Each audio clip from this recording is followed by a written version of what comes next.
and it's going to be quite epic. So, yeah, here we go.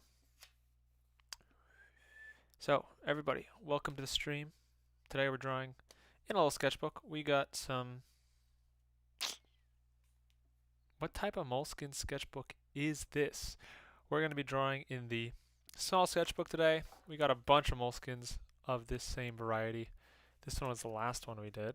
Although recently, ever since I started like trying to build out the workshop, it's been a lot of notes and like video ideas. So you guys will see the fruition of that in later times. But yeah, this one's almost done. I don't actually finish the pages here.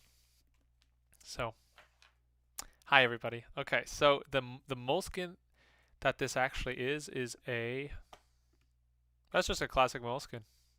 It's just called a moleskin.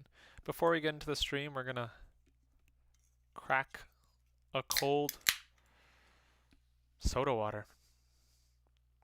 White label soda water. Nothing tastes better than free. Yum.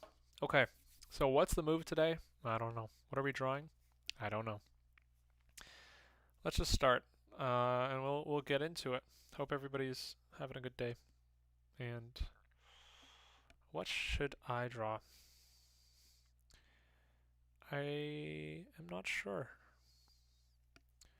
Hopefully my pen works though.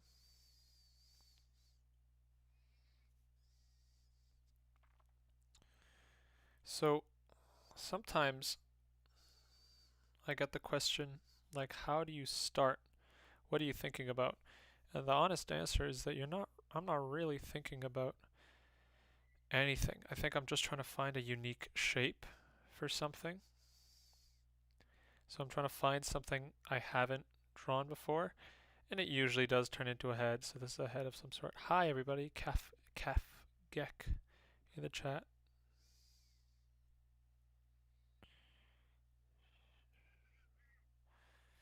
So it's like this has clearly become a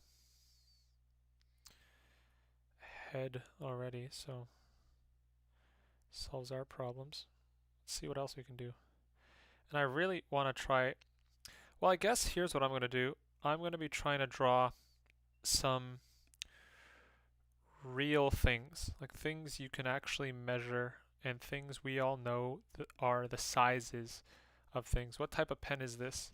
So this time I don't have the pen lined on the bottom because I'm not using the same one. This is the Ultra Round Stick. Very cheap, these ones. They're like 8 for $2, so the affordable affordable pens here. No more elitist brush pens. We don't need to be broke. No more.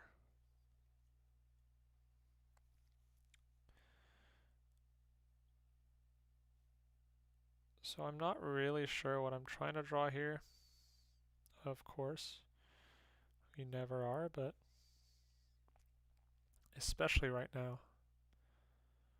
Quite unsure what this is gonna be. How's it go? Hey, Cole, what up? Guys, if you guys didn't see, Shokunin Sketch here in the live chat, I made a video with him recently, so check out his YouTube channel if you want to see sort of a side to me that you guys have never.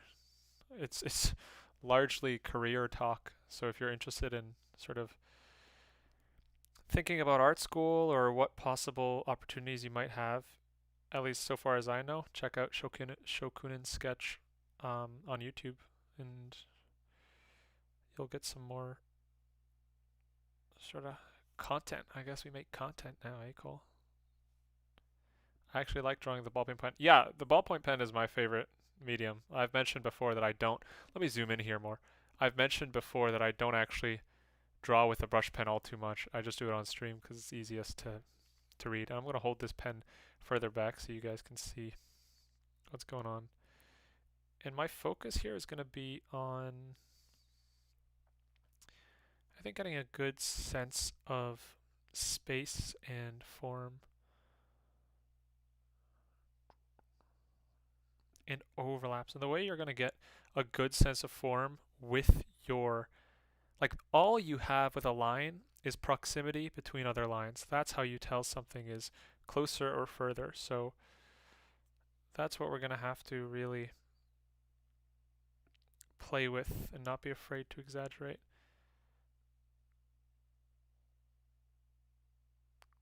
So if you push lines together here, there's obviously a tension happening.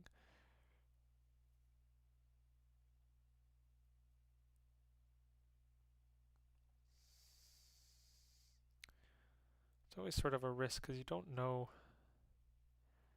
how your line's going to go. Like I don't know what this line's going to be yet, but I'm taking a risk. I'm gonna watch the 14-minute one. Yep, Shokunin, not Shokunan sketch though. You can read the name in the chat. Shokunin sketch said I like this so far. Hi, I've been using a lot of resources. The book you made and they're super helpful. Wanted to share. A lot of Kim Jung Gi and other books are available for free on Reddit and Internet Archive. Yeah, I don't feel good about that honestly. Like it was going on in my Discord. I mean, it's like that's technically not. Well, I'm not gonna be a stickler here and be like, actually, that's not legal. But I mean, having like I've met the Kim Jung Gi team and I've met Peter Han, and it felt sort of wrong to have a server where we're promoting the pirating of the work of these. It's not like they run Netflix. They're like independent creators who are trying to make a living. So I feel bad about pirating books from artists rather than like you can pirate a movie, but at the same time, bro, if you don't got the funds for it, do what you gotta. Education should be free. So support where you can. But as a rule of thumb, I tend not to support like of course I can go best resources online and then recommend a bunch of pirated material, but it's technically it's not very good advice. That's just like, hey, you could reduce your grocery costs by stealing from Walmart. It's like, I guess you could, but it's not a very sustainable thing to do. That being said, I'm not trying to harp on you for saying that I have absolutely pirated books online. But yeah, it sort of changed once I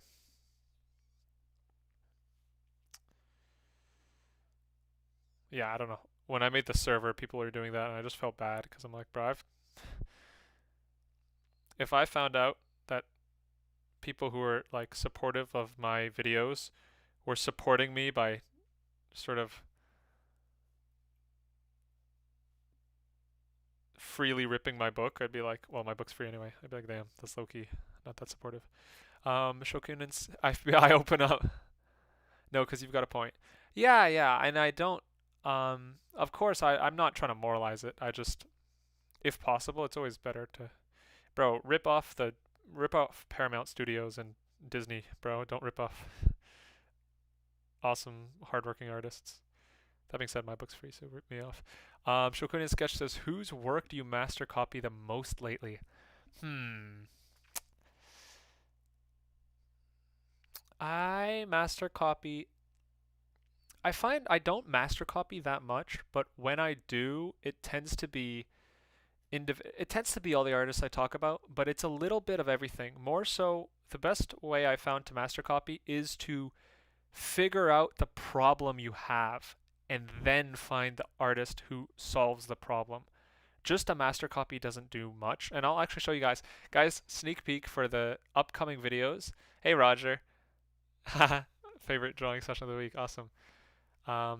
Dog of Raw. You find my book at brokendraw.com. So I'll show you guys a sneak peek of the upcoming videos, and maybe I'll give you guys you guys can guess here what the upcoming video is, but I'll just show you guys what I've been drawing recently. So this may look familiar to people who this is the master copies I've been doing. This is Dong Ho Kim and this is Kim Jung Gi. But I'm gonna just go. I've been spending quite a bit on a new video. If anybody wants to guess what it might be.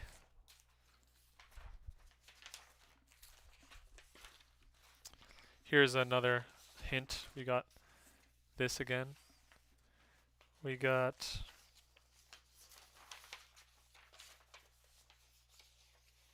a lot of wasted pages here. These are all wastes. Damn. Oh, I spilled coffee.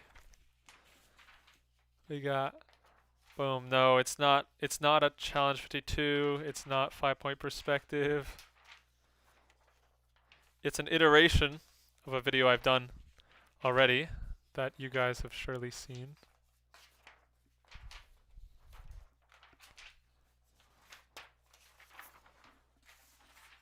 There's a lot of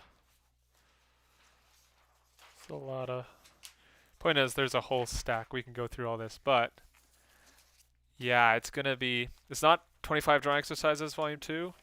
It's going to be 50 drawing exercises, because ever since doing the 25 drawing exercises, I've adopted a few more and iterations of the 25. Like if you go to my book, there's actually variations, and I just ordered them into 10 categories of exercises. So there's, rather than it being like, there was 5 levels before, but in the 50 exercises video, there's going to be 10 categories. All sort of, because, for example, drawing from imagination is a different category of exercise than visual library exercises. So if you want to expand your visual library, that's a different skill than drawing from imagination. That's sort of, you have to practice that specifically. So there's 10 categories of exercises, 5 from each. And it's like, I've recorded for like 12 hours of just straight exercises so far. So you can expect that video maybe in, I would like to say 2 weeks. You can expect a sketchbook tour next week, which these are going to be, I think we're going to have 2 back-to-back long-ass videos, because they're going to be like 40 and 50. That 50 exercise video is probably going to be an hour. So hopefully you guys like it. Okay, what are we doing here? Hey, Roger, I'm going to take from your book. So Roger is someone I actually referenced, Shokunin, you asked, Cole, you asked earlier, who I sort of master copy.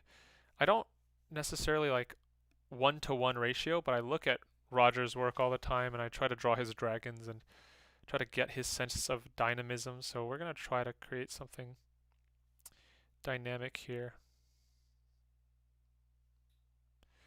How do we get dynamic? I think you want a lot of contrast. So I'm going to try to put lines bunched up together here. I'm going to try to sell this shoulder coming forward.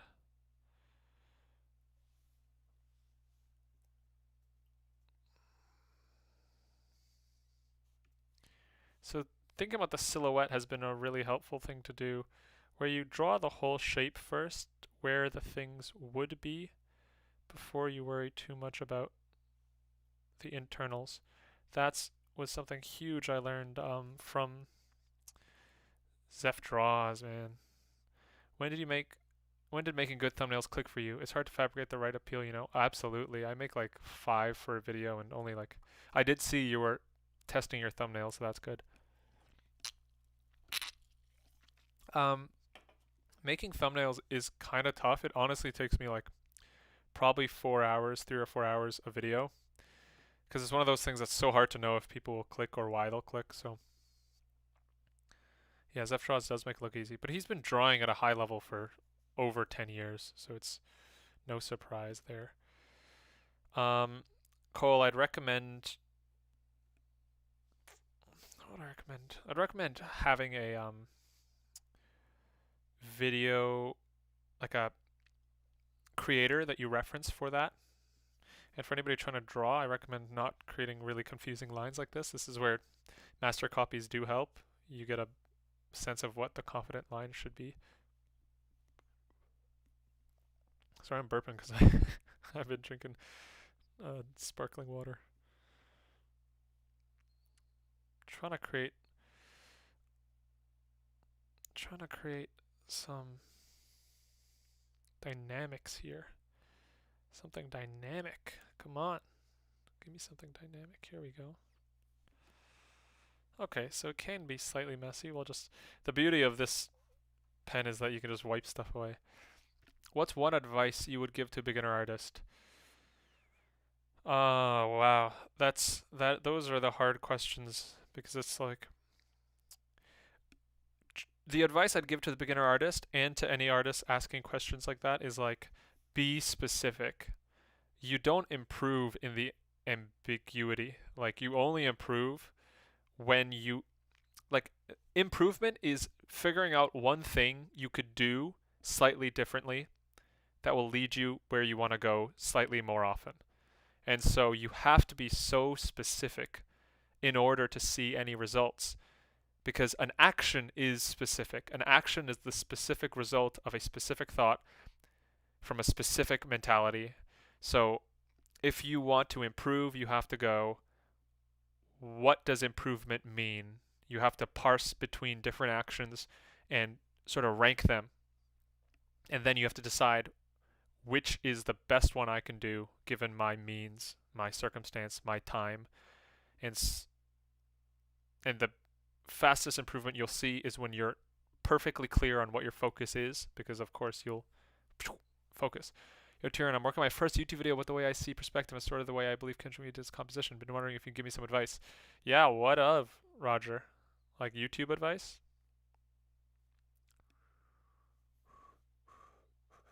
That's awesome though. So glad. Yeah, when Roger makes his videos, guys, you guys are gonna get a treat, bro.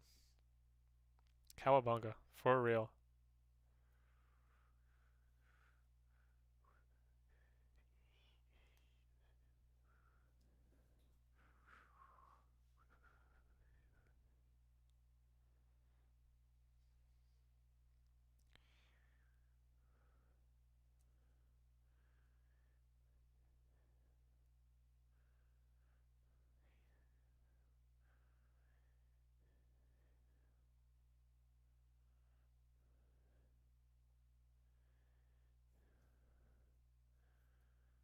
Excited for your debut. Yeah, me too. Perspective videos are, it's like, we don't have that many really solid, I don't know if perspective theory and perspective, like, for drawing from imagination, they kind of go hand in hand, but I've always found perspective theory explained backwards from how it should. Like, people don't explain perspective theory like it's literally just right in front of your eyes. And I didn't understand perspective until I equated it to what is right in front of your eyes. And really thinking your way through this, through a scene.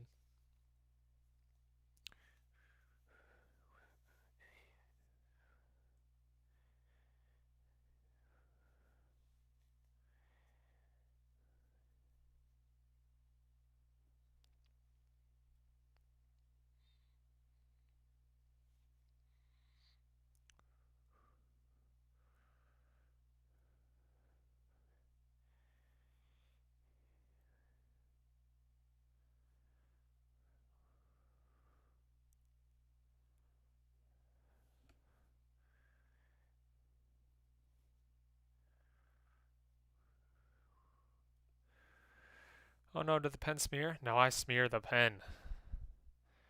I love smearing the pen. That's a Rembert Montaldism right there. He does that all the time. Just smear it. Let's give this...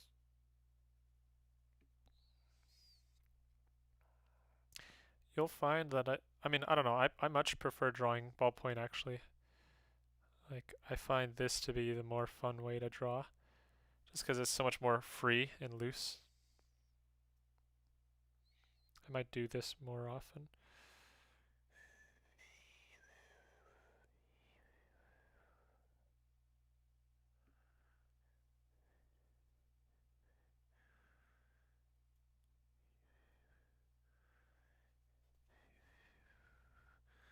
What's the worst, the graphite smear or the pen smear? The pen smear never happens intentionally, so the graphite smear is much worse. I remember always getting, that's one of the main reasons I stopped drawing in pencil. I just didn't like, I'm left-handed, so it smears constantly, and I just did not like having to dirty my hands and then dirty my shirt. Sucks. How important is having a mentor, bro? Like, maybe top 3 things I've found is important for... Here's a statistic. You are you are 2 standard deviations. Um, Someone with a mentor performs 2 standard deviations higher than someone without a mentor, and this is a statistic from the book Get Better at Anything, and it tested how students with tutors do versus students without tutors in high school. And yeah, if you have a tutor, you go from like the 50th percentile all the way to like the 85th percentile. And it's by far, I can think of everything that has led me like to be able to do what I'm doing right now. And there's a few moments. For one, the first time I ever made a YouTube video is because my mentor, Garth, who is the owner of the animationtutor.com, where I worked on, I was his student trying to get into school. And then one day he asked for me to, well, first he hired me to help him animate, and then it gave me some permission. I was like, oh, I can actually help people and I can get paid for my art. Something that I rarely got at the time. And then second, he asked me to make some YouTube videos for his channel and try to share some of like the tips for getting into school. And so I was like, I've wanted to make a YouTube video or YouTube channel since I was in high school, like 5 years ago. I've had the mic, I've had the camera, never did it until one day someone that I look up to gave me permission. And you don't need permission, but it sure well helps. And so I got that permission from him, and then sort of it got the ball rolling on my sense of efficacy, on what I was able to do, on the story I tell myself, right? When you have a mentor, they are able to, they're like an affirmation of who you want to be in a certain amount of time. And when they tell you, yeah, you're doing well, you can believe it much more than you can believe it in your own mind, because your own mind tells you whatever the hell you want to hear, and half the time it tells you what you don't want to hear. So a mentor is a safeguard against your own whims, right? They get you where you want to go faster, easier, and more often than if you were alone. So that was like a fundamental shift in my self-belief, in my ability to do well. And then in making videos with him, one day I was like, bro, I'm gonna just make a video on my own channel. And then it took off on my 3rd video, and I'm like, without him asking me to do that, without being his sort of apprentice, I would never have had the self-confidence or given confidence to do that. So yeah, that's one reason. And then next, what's up, Sharif? So glad you're loving these streams. Wesley Morgan from Brazil, what's up? I'm broke though, I can't afford mentors. Yeah, you can find other ways for mentorship, right? Like, I worked for him. I could have, well, you can, mentorships, firstly, you don't have to transact money. Those are often the worst mentorships, are the ones where I wouldn't call that a mentorship, really, although that's a common word now. Like, I do mentorships where people pay me a certain amount and I meet them and do their work. But a real mentor is someone who you learn through exposure and experience. And all of you guys have mentors in your life, whether or not you label that relationship. So Authoro, to me, is a mentor, because he shows me a way of being that I admire and I look up to and I learn from. So I think, yeah, you don't have to limit yourself. And there's other ways to be helpful. Like, when you're trying to approach someone who is an artist who's already entrenched in their field, they have problems that you can solve. And you don't need to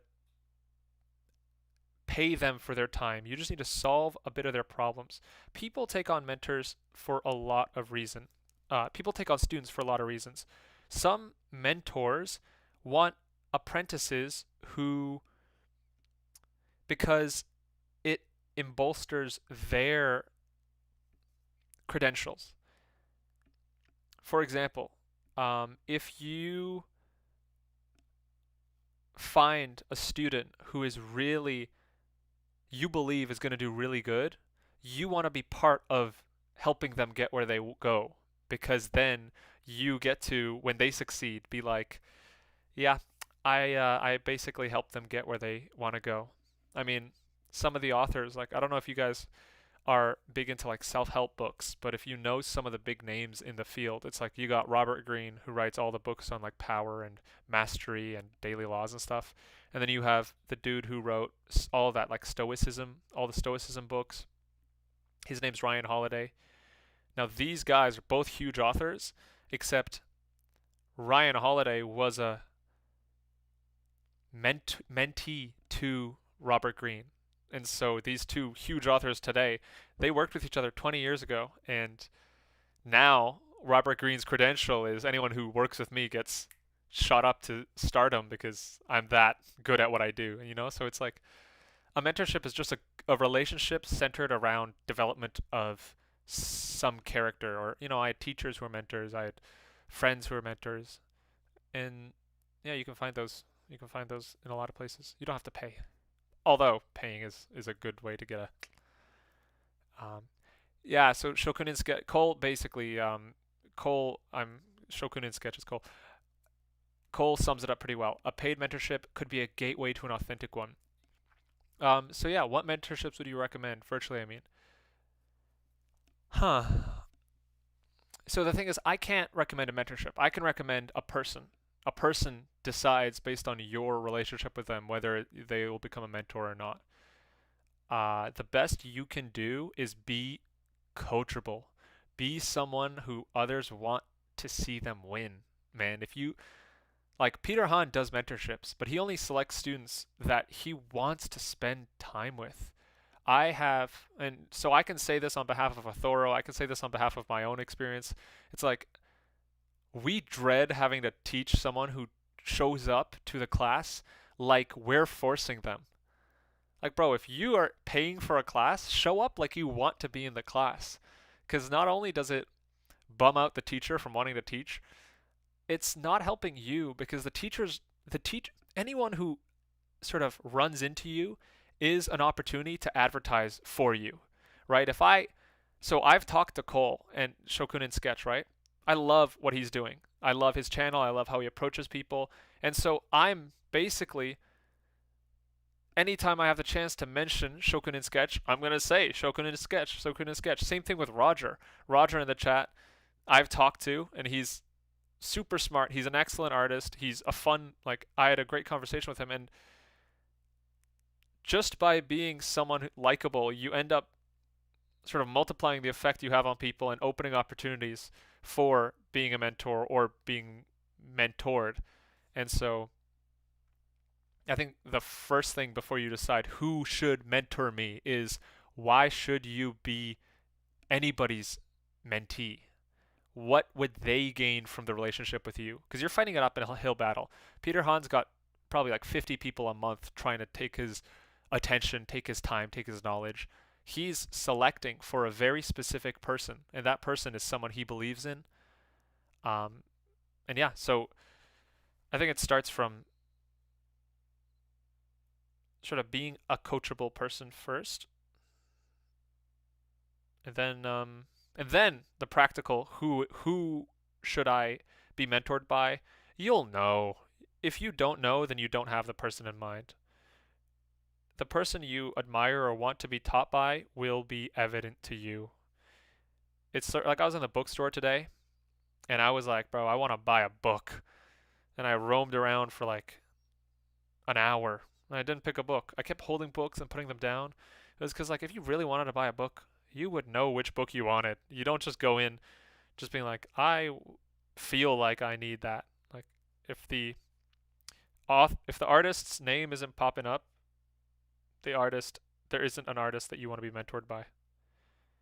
So you can't force those relationships.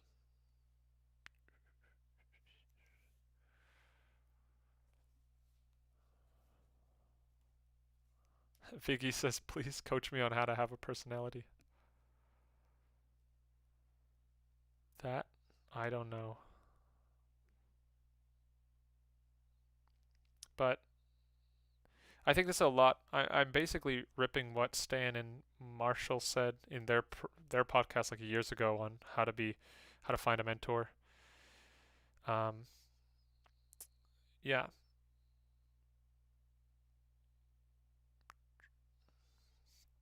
But in terms of like, let's get away from the sort of metaphorical here of like what a mentorship means. Let's talk about an actual mentorship. Let's just say one-on-one coaching is what we genuinely call a mentorship nowadays. One-on-one coaching.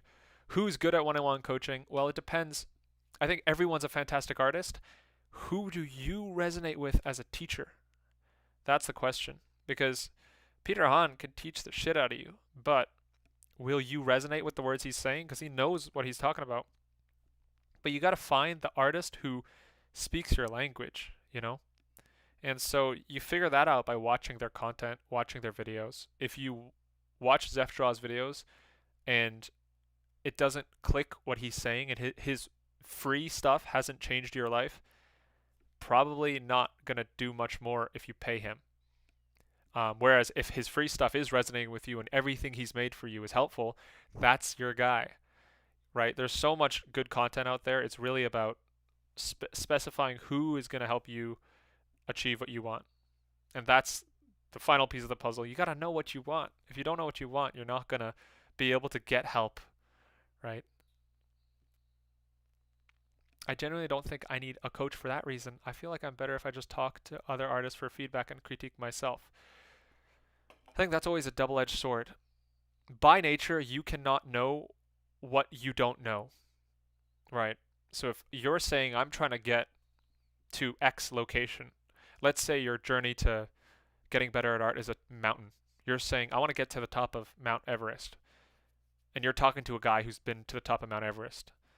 And he goes, like, you better watch out for that overhang on the seventh, whatever, like some location. And you cannot relate to it. You don't know what he's talking about because you haven't gone there. You cannot prepare for something you haven't dealt with except by preparing yourself for the unknown, right? So there's always I thought, and I'm saying this because I got rejected from my dream school 2 times, even though I wanted to go there for 6 years. And I thought, I said the exact same thing. I know what I need because we're told today the customer is right. The customer knows what they want. The individual is all knowing and they just need to like see within themselves to know. I didn't know what I needed and I ended up paying for it with my own time, right?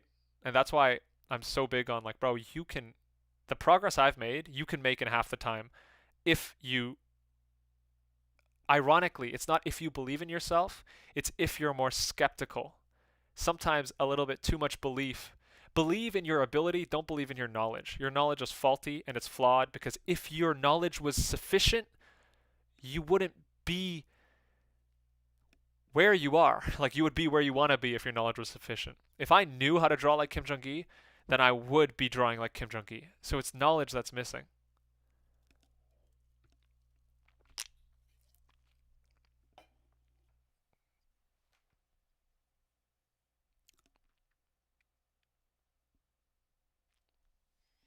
Dude, listening to Draftsman has opened up so many networking opportunities. It makes it so easy to connect with professors when you can name particular artists, projects, Absolutely.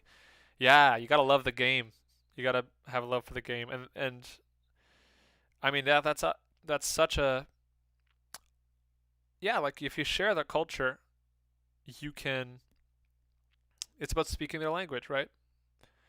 And it shows you got a respect for the craft and yeah, absolutely. Like I do find I'm kind of out of the fine art space a little bit. People talk about Morgan Weisling and what all those I can't even name them. All those like fantastic painters and stuff and I'm like bro, I don't know. Talk to me in terms of the Koreans. Name a Korean, I don't know 'em. Big T, did you see the new feedback tool? Yeah, it looks so cool. I think that's great. Like um much needed. You think about how people give feedback today and it's hard. So definitely something, especially if you don't have Photoshop and you're just trying to give casual feedback, fantastic. It's a good way to, like, yeah, absolutely a good way to give feedback. I think not knowing what to work on comes from not having a long-term goal. Bro, I just made an email today about that. Like, you gotta have a goal. And of course, it's like, who do you think's more likely to become, uh, well, to achieve their goals? The person who has a clear one or the person who just goes, I want to go towards the direction of, like, who's going to be more fit? Someone who says, I want to be more fit, or someone who goes, I want to participate in X competition by X date at X weight. Like, having a goal is the easiest way to decide whether or not you're doing the best thing for yourself. Speaking of doing the best thing for yourself, I should figure out what is going on in this drawing. So I got a dude kind of stiffly running. Okay. So I think we found a ground. We couldn't have found a ground plane because this dude's leg is so long, or he is straight up squatting. I think he's doing a lunge. His feet are on the ground, so he must be doing a lunge. So I'm going to give him like sweat beads. So I think he's doing like an in motion, like crab walk or something, because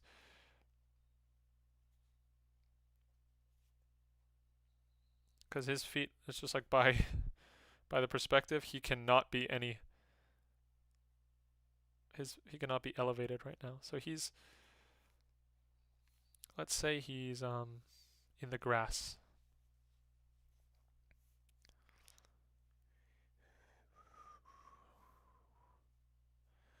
So what's going on? I don't know.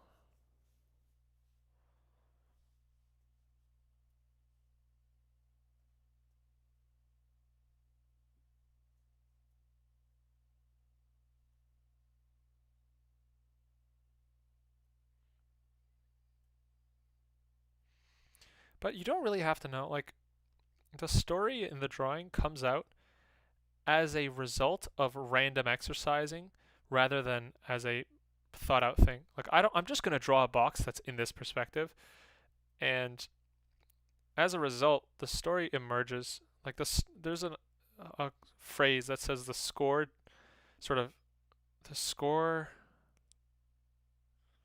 tracks itself or something, where it's like, you don't have to worry about the outcome. The outcome happens regardless. You just do the thing.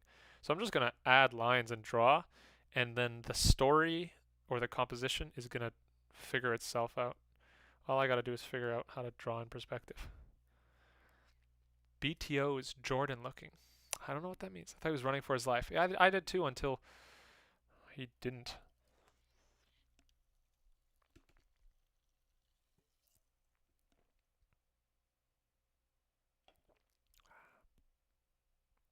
The student has to believe in himself and herself first of all. Absolutely.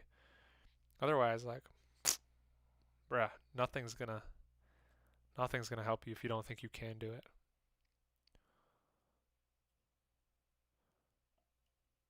Heading to bed, but talk soon. Of course, Cole. Have a good night.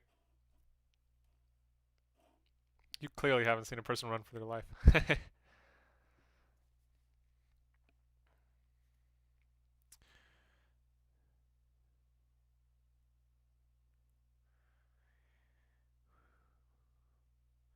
So something I should try is more variety in my objects. Like, I always do the same type of bottle. I'd always do the same. This is another exercise that I've introduced in the upcoming videos. It's called subject variation, where it's like you draw one thing in as many different ways as you can. Really just stretch your imagination when it comes to one object. Because I always draw the same dog, I draw the same car. It's like, bro, there's a lot of dogs that exist. And unless you force yourself to create new paths of the habit of drawing a dog or a face or a car, you're going to draw the same ones over and over. You're going to have same dog syndrome, same face syndrome, same everything syndrome. So, yeah, visual library expanding way to do that is just take time.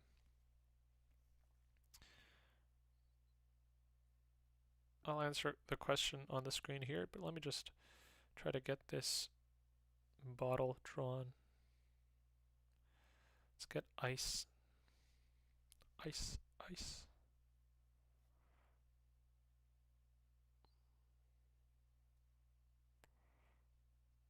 So this is a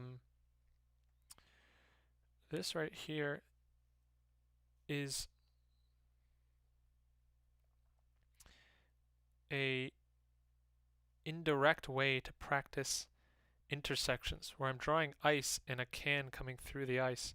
It's like it's the same as slicing and doing intersections for your box. All these exercises are going to be oh, I'm so excited. I got so many stuff. I'm trying to build out so many more projects right now, and so I can't wait to show you guys. One of them is a Patreon where I'm going into in depth on because I know you guys there's a problem. I'm going to do mentorship, which is pretty expensive, and I have nothing sort of I have free books and videos. I have expensive mentorships, but I have nothing that's just like a student can afford. And so that's one problem. And my problem is I can't make videos explaining how to draw very specific stuff and integrate little exercises because if I don't make interesting videos, YouTube does not recommend me and my literal ability to keep doing this as a job just tanks. So incentives aren't aligned there. So I'm going to be launching a Patreon where I do basically a how to draw anything series where I talk about so I've done a book on exercises and I show you guys how to draw imagination, but I don't really tie those two step by step hand in hand, and I'm going to do a series of videos just every month about that where it's like you guys vote on a topic and I just show you how to draw it and how to not just draw it, how to practice everything before drawing it, and then you guys build out not just exercises, but a system for thinking about the exercises. So I'm super excited for that. Anyway, let me answer your question. Would you recommend going outside? Absolutely. No. Going outside and drawing what's in the environment? Absolutely. Absolutely. Do you think any artist can have substantial feedback off of a sketch? Absolutely. I think you can learn more from someone's sketch than you can from their finished piece of art because the finished piece of art is deceptive. The finished piece of art, and also don't hand me your finished piece of art and ask for critique because I know you're not going to finish. I know you're not going to fix it if it's finished, right?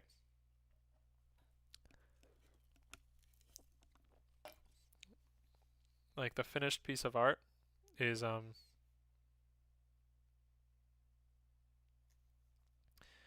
it's like the artist saying, I'm done this piece. Now, that's cool, but I do not think that the artist who's finished with the piece is going to want to go and adjust it. I'd rather see how you sketch. You'll learn a lot. This is why it's like I draw. You guys don't see my digital work. Yeah, you've worked on it for 100 hours. Yeah, of course. It's like no, I'd rather see how you work just by looking at an image and drawing it. I want to see how you work with one line. I think I could figure out how good you can draw probably if you drew like a box. You get a sense of it. So there's no point going sort of way further.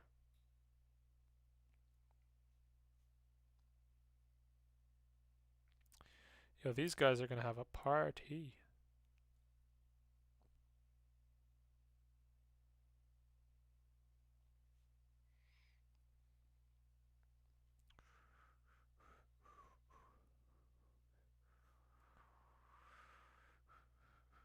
Yeah, I'm trying to make more videos, trying to make just more work in general. I found I've been really it's weirdly hard to organize all this, but whoever told me to draw more boxes to get better at them, I want you to know you're a real one. Love that. Enjoying your free books and emails. Thank you for dedicating the time to help others. Angela! Awesome. I hope you got the email today. Hope it was helpful. Yeah, I'm enjoying writing them, and the emails have been nice because I'm coming up with ideas that I haven't thought about in a video format. So, by the way, guys, Angela's talking about the email list. If you joined the email list, you've been getting emails from me about art topics, about learning every week. And it's been a learning experience for me, so that's been cool. I found I enjoy synthesizing some like I don't know, I usually have a thought during the week where I'm like, I'm not going to make a video about this, but I think it's helpful. And it's been helping me, so I just write those in the email. The email is like 2 minutes, maybe 4 minutes if you're a slow reader. But I've found, I hope it's helpful. And yeah, so if you want to just get more, always more content, then you can sign up at the brokendraw.com, always brokendraw.com.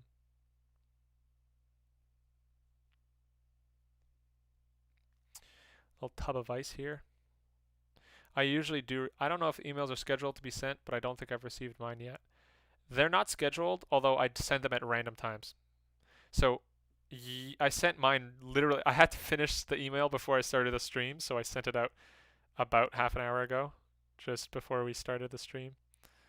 So you see, some of the issue is as I do more things, I am starting to run into a wall, which is you only have a certain amount of time. So I'm like streaming every week. What? I've been modeling a train for a week. I'm losing it. Well, thank you so much, ATDD, with the donation. You legend. What the heck? Thank you. Oh my god. You're awesome. You've been modeling a train for a week. Holy. Hey, Tranquil Ruckus. That's an oxymoron. Interesting. Yeah, glad to have you here. Yeah, we're just talking. We're just yapping about, talking about. What are we talking about, guys? I don't know. Talking about my emails. If you feel like reading emails from me, then you're in the right place. We're drawing. I guess you're in the wrong place right now, but don't know. We're drawing with a ballpoint today. Been through a 2-day warthog phase. Weird creature. That's probably like my favorite sentence I've read this week.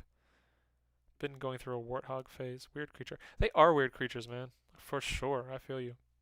Okay, so what is the perspective of this? Well, it's like starting to get quite far away from the eye line, which is around here.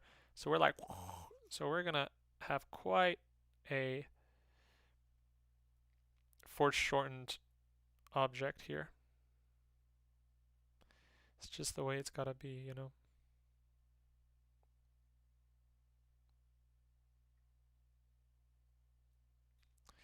Something like that. Don't forget the grass. That's always gonna be pressing against it. Maybe it creates a little shadow.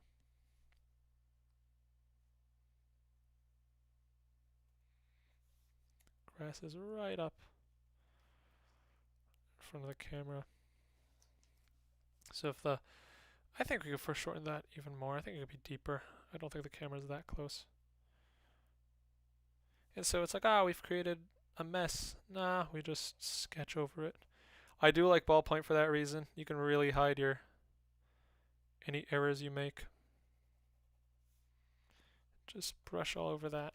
It's like the impression's there. We're vibe merchants here. And I think we sold. Or I think we bought. I don't know.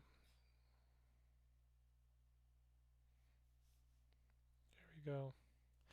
Like I do, this is just casual. This is more often than not how I'm drawing. Just having like a casual drawing sketch and not really adhering to like ballpoint and adhering to the wow, why can't I speak? The brush pen you guys usually see me use. I just do that for the sketch for the stream. Akeem, I'm gonna hop off. Good night. Have a good night, bro. See ya. What's holding you back from being like Kim Jung Gi? Experience, years and years of drawing. I have like 20 years of drawing yet to catch up to him. Any tips on how to display action, like with the guy squatting, and tips on bubbles? Well, this guy wasn't supposed to be squatting, so wasn't my best move. Tips on the bubbles. These are supposed to be ice cubes too, so I guess I'm not cooking. Oh, or the bubbles up here. These are supposed to be sweat too. I don't know. I struggle a lot with showing dynamism in water with the pen. I think it's because you don't develop dynamism with the pen. the dynamism I've learned is purely transferred from gesture drawing, which is also why I don't have very strong dynamic poses. I don't do gesture drawing nearly enough. So it's sort of a different domain that I'm carrying over. And if you want to practice better dynamic poses, you have to go to the isolated exercise of dynamism, which is gesture. So that's the other question we had. Any tips on studying? Sorry if you guys can hear me burp. I'm gassy. What can I say? Any tips on someone beginning gesture drawing? Focus on proportion, and that's more important than anything. Just making sure when you squint, you can see that the shapes of the body and the shapes of your gesture are relatively similar. And then I would say, don't be afraid to exaggerate. In fact, you do really want to exaggerate more than less. Like, you'd rather have a more exaggerated pose than a less exaggerated pose, that's for sure.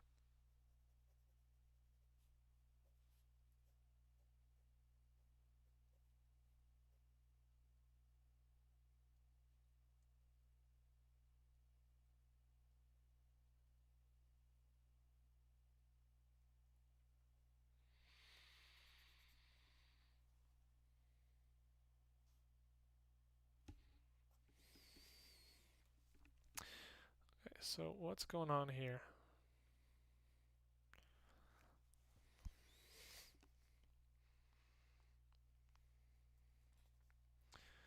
So I guess, let's see if we can do a hard pose here. So I'm visualizing generally the perspective. Let's try something here. So I'm imagining a character's shoulders like this, scapulas pressed together, elbows in, shoulders down, floor grid. Like, I'll do a little bit of demonstration on how I'm thinking about this. Floor grid is going to be here. I'm saying that like I'm trying to help you guys when I'm really just trying to find the perspective for myself. Floor grid here. The perspective, so here's the vanishing point, somewhere here, right? So wham, wham, wham, right? That's what I'm thinking about, or that's what I'm trying to think about when I'm drawing. And then now I'm drawing basically a box that is going to go like this in space. And it's curved because we're drawing in more realistic perspective. And reality is curved. It just gets distorted and flattened in our view, right? Because we are also curved. As curve on curve creates a straight, whereas curve on flat creates a curve on paper. So that's why we got that. But we're basically looking left and right in this drawing. And so that's our vanishing point. This is our character. These are our arms. We're going to have the torso come towards us like this. The legs, I want to end the legs here. So the feet are going to be something like distorted here. And then the legs are going to go like this. And so we're going to try to mark all this out and get our pose. If I look at it from a distance, I'm seeing here, we want the legs way more prominent because of the foreshortening. So we're going to have the calves be way bigger here and here, right? It goes much more prominent. And then these legs are going to be tapering in. And we want to stylize them a little bit, which is always hard when you're unfamiliar with the subject matter, stylizing it accurately or effectively. So here, and then the butt sort of raises, so we can think of that. This is the beauty. If you're trying to draw, do it with a ballpoint pen, because you can allow yourself to think so much thoroughly. You can allow yourself to think in increments, right? Rather than jumping straight from 0 to 100, you give yourself the little building blocks in your scaffolding. So it is a push-up, yeah. So we're going to get the buttocks out here. Let's just call them like something like this. Boom, boom. And then we get the small of the back, the arch of the back, the twist here, and then we can get the head, something like that. And I can have the head, we can just show that this character is maybe looking to the side a little bit. This is just the neck. And so here we've done ourselves a little bit of a favor by giving us, like, I doubt I could draw this really solidly without, we never know, but that's the fun thing with drawing straight in pen without any extra, you sort of, there's spontaneity there because you don't know what you can do. You surprise yourself. And surprising yourself is a good way to keep it fun. That's what. So here's a technique sort of tech dudes figured out about making addictive apps a long time ago. You need variation in the results. If you don't know how it's going to end or whether or not you're going to get your reward this time or the next time, you're more likely to keep trying.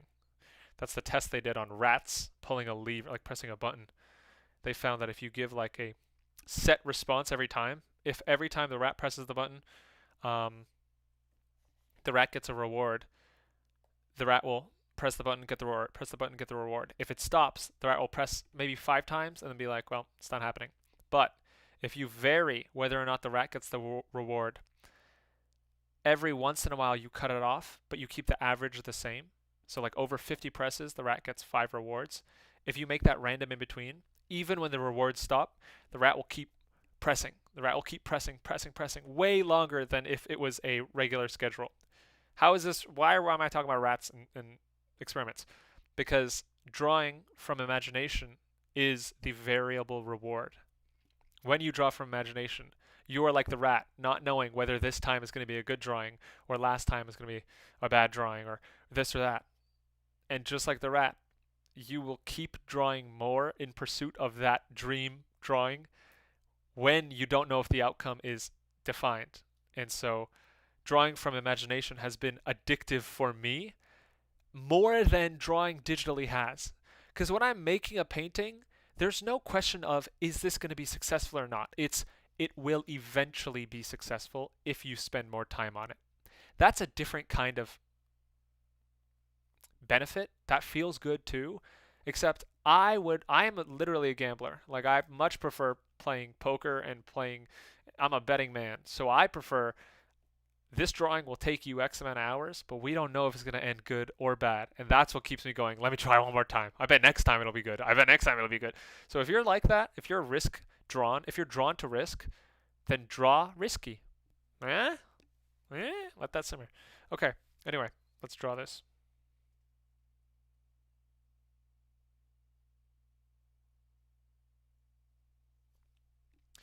Now that I'm not going to call it cheating, but yeah, you get to use Ballpoint.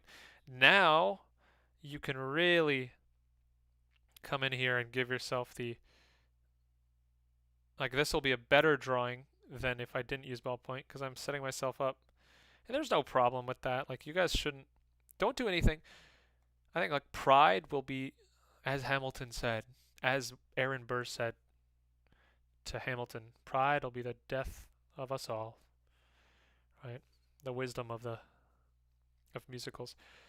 But do what is best for your art, not what'll make you feel like I can call it drawing from imagination if I didn't use perspective grids. Use perspective grids if it'll help you, because then the faster you use perspective grids, the faster you won't need to use perspective grids. So do what is better for your art, not what is more impressive in the short term. Because in the short term, who cares about the short term? Do the long term.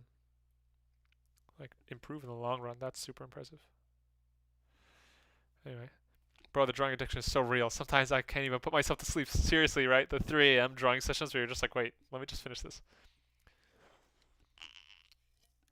Wise words to fuel my gambling addiction further now with drawing. No, actually, I would bet.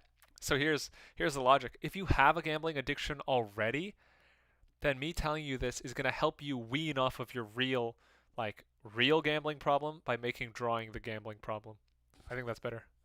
Most free-to-play games use this concept nowadays too. Yeah, absolutely. Like, I mean, it's if you want to achieve something or you want to stop someone from doing something, hack their biology to do it. Like, that's the guaranteed way to do it. Can we see week 5 challenge 52 stuff? Hey, Evan, I haven't done it, but I can do some examples for you if you want to. What, Evan, remind me what it is, and I'll do some if you want to see examples. Can we see the challenge 52? I just got here, so I don't know if you showed. Challenge 52, what is the challenge 52 stuff? I don't know. Who knows? Let's see. Let's see. By the way, I dropped my phone the other day. Bro, got cooked. My mom told me to get a case. As I told you, I'm a risk taker, bro. I'm a gambling man. I took a risk and it did not pay off. But it's kind of a cool pattern. Look at that. I got that rarity, that rare pattern. Sometimes it'll cut me, but human and animal primitive forms. So human and animal primitive forms. Let's do some. So I mean, you're basically mannequinizing, right? Mannequinizing. Oh, what am I doing? Oh, mannequinization. So for animals, I would say for animals, I'm struggling a bit. I would say try to think about the thinnest frame. You're sort of drawing the bones, you're not drawing the meat and the fat on top of it. So it's like for a dog, here's my model for a dog, and they're all very similar, the animals, but you're looking at just getting the general proportions down. So a dog and any animal that is a predator has a very pentagonal face. It's very much long in the front, and the eyes and the head, you can imagine the top of the head like a pyramid. It's surprising, and we don't see it because in reality, the dog's neck and the top of the dog's head make up the same, like make up half of the head. So a dog in real life looks like the back of the head is the neck. You don't really see the back of the dog's head, but it's sort of blending into the neck. So here, that's how you start your dog. Something like this. And then you want to make sure that your entire dog is fit within a box of perspective that is consistent throughout. So let's say this is your perspective box throughout. All your forms of the dog are going to fit within this. So the box of the chest, and so here's the masses we're going to have. This is the side profile of a dog. You have the head, you have the neck. Then you have a chest mass. Let's stick that out forward slightly. You have a chest mass tilted like this. Then you have a rib cage, and then you have a pelvic mass that sticks out like this. Then you have a tail, and then from here, you can sort of draw out two straight lines. One line right beneath the rib cage, one line sort of the same rib cage distance. And what these are going to represent are the elbow and wrist. So the elbow, weirdly with the dog, you have this weird pattern with a dog, and it's because they're the equivalent of a person standing like this, or like sitting down like this. If I was here, I would be like, well, I wouldn't be doing this, but this is what a dog's doing.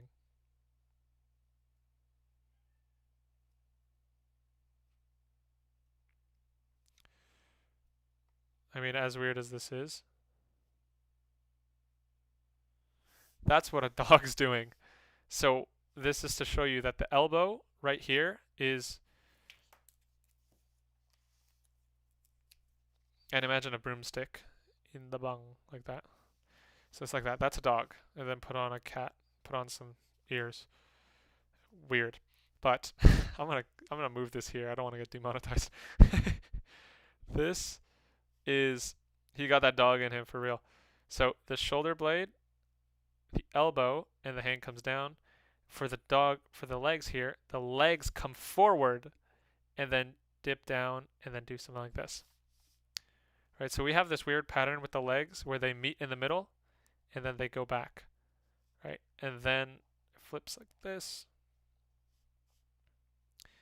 And so you get sort of the pattern for your dog, something like this, right? That's relatively dog-like, right? So here we can the reason you want to know this in I would do this in perspective first, like proportion first, sorry, Evan. I would draw this at a side profile, because then you can draw this by moving.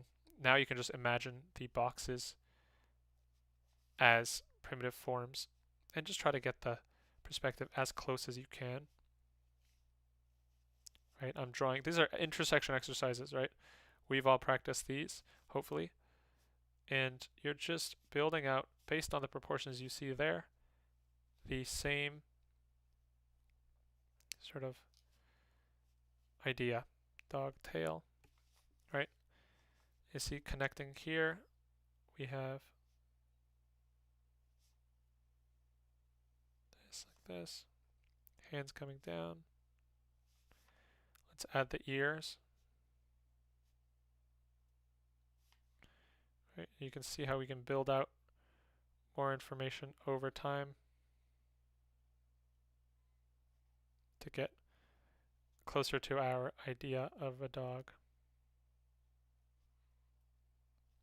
But the fundamentals of the form, and then you add some sort of softening, as we talked about in my latest video. The feet.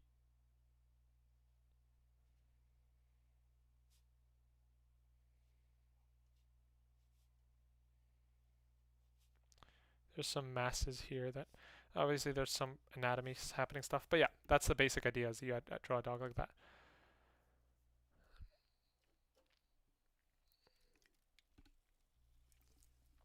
And so you do the same with, okay, I don't want that dude on my screen. Do the same with the mannequin. You learn the perspective proportion in sort of 3D. Then you get used to playing with this mannequin. And I wouldn't be afraid to exaggerate. Try not to be so stiff with your mannequinization. Play around with varying your pose and varying the proportions in a way that you're intentional about it, not in a way that's accidental. So here I'm trying to create a dynamic pose, and I'm aware that that's my goal. So I'm happy to see the extent of the pose I can break. Right? Like I'm trying to foreshorten things. I'm trying to put things at contrasting angles.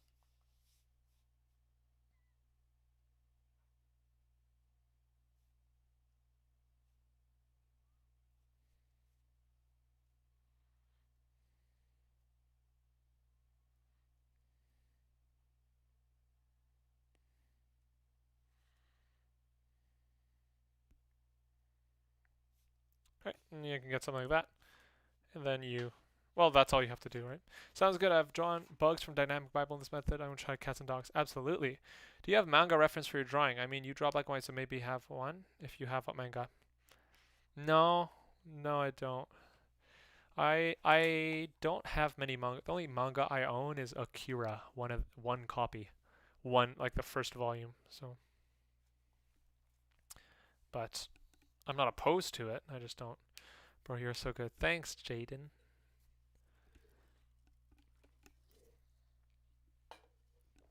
Let me see. So like, is it doable for beginners? Is it more of an advanced thing for intermediate pros? It's challenge 52 easy. All these things are as difficult as, like, anybody can start these exercises. People say, like, how should I start drawing? That's how you start drawing. You do the exercise. You can, hey Anif, I'm good. How are you? It's gonna be hard for you, but it's hard for me. This is hard for me. It's just the results I'm getting are like at a higher quality than someone who's done it for the first time, but it's equally cognitively demanding, because the idea is that we're all operating at our, for example, it's like is lift weight is wow whoa is weightlifting hard? It's like weightlifting's as hard as you make it. And then you go, how can I weightlift as a beginner? Am I ready to weightlift? You're ready to weightlift the second you choose to weightlift. It's an activity, not a starting point. Next week is POV drawings. 11 to throw. Remember, do POV drawings. Oh, that's scary. That's hard. How do you start drawing with pens or without sketch? How do you start drawing without a pen? You just start drawing without a pen. With a pen. How do you succeed in it? You do it more. Same thing. Yeah, you just do it. What are you specifically asking? Because the way you start is you start. There's no one's telling you can't start it. What shampoo do you use? Use tracem. Tracem. I don't know what that means in French, but it's very something.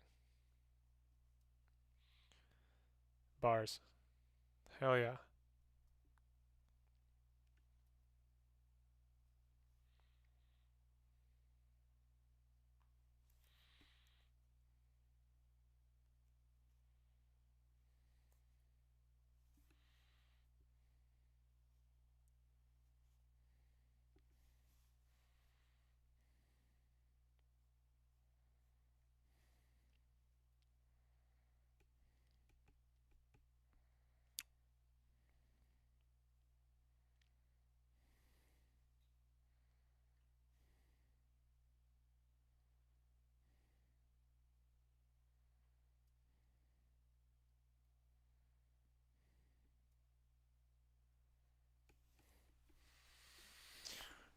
Bars indeed. Hopefully. I mean, I don't know.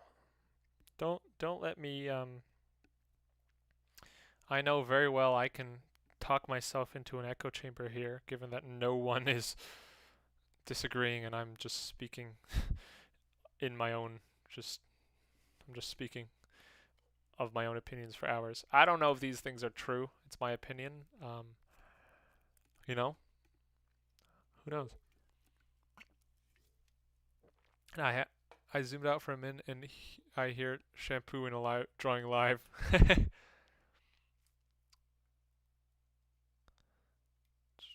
you look at my art and tell me what level I am now, like low, mid, or mastery? If you were a master, I think you would not need to ask me. Can I look at your art? I'm curious. I am curious to find out, but I also don't want to. Sure, sure. Send me a message on Instagram. I'll look. Do you? Can I show the chat? Can we look together? I'll do it if we can look at it together. Because I generally don't.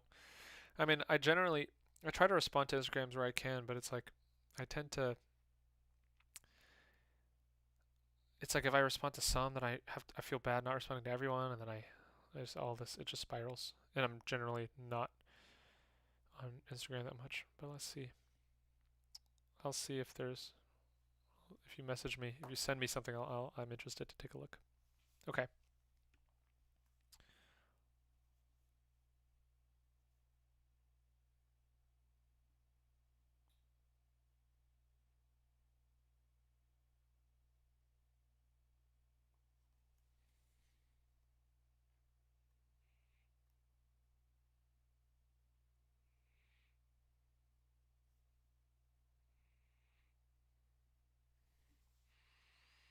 So when drawing the pecs of a man, how to connect them with the arms, or how do you like smooth them out? Let's see. Let's draw in the sketchbook. What am I doing?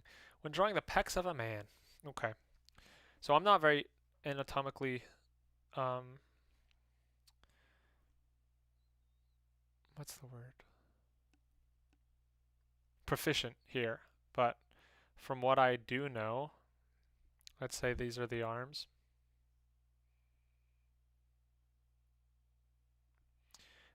The arms sort of. Oh, I had some drawing I did that helped me figure out the pecs. Oh, here's it. So so you basically have the. Let me feel this.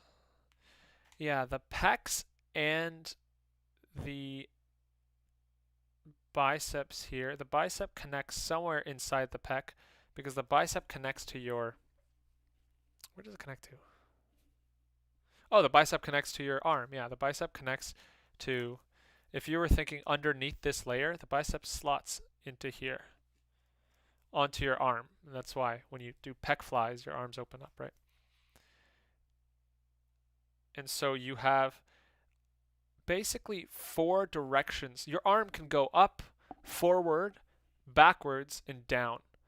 And there's a muscle that's pulling them each way because one muscle does one thing. It pulls. That's all the muscle does. It contracts. So if you can contract downward, you can contract up, you can contract in, and you can contract out. That means you have 4 muscles. So what 4 muscles do we have? Well, the muscles that help your arm go out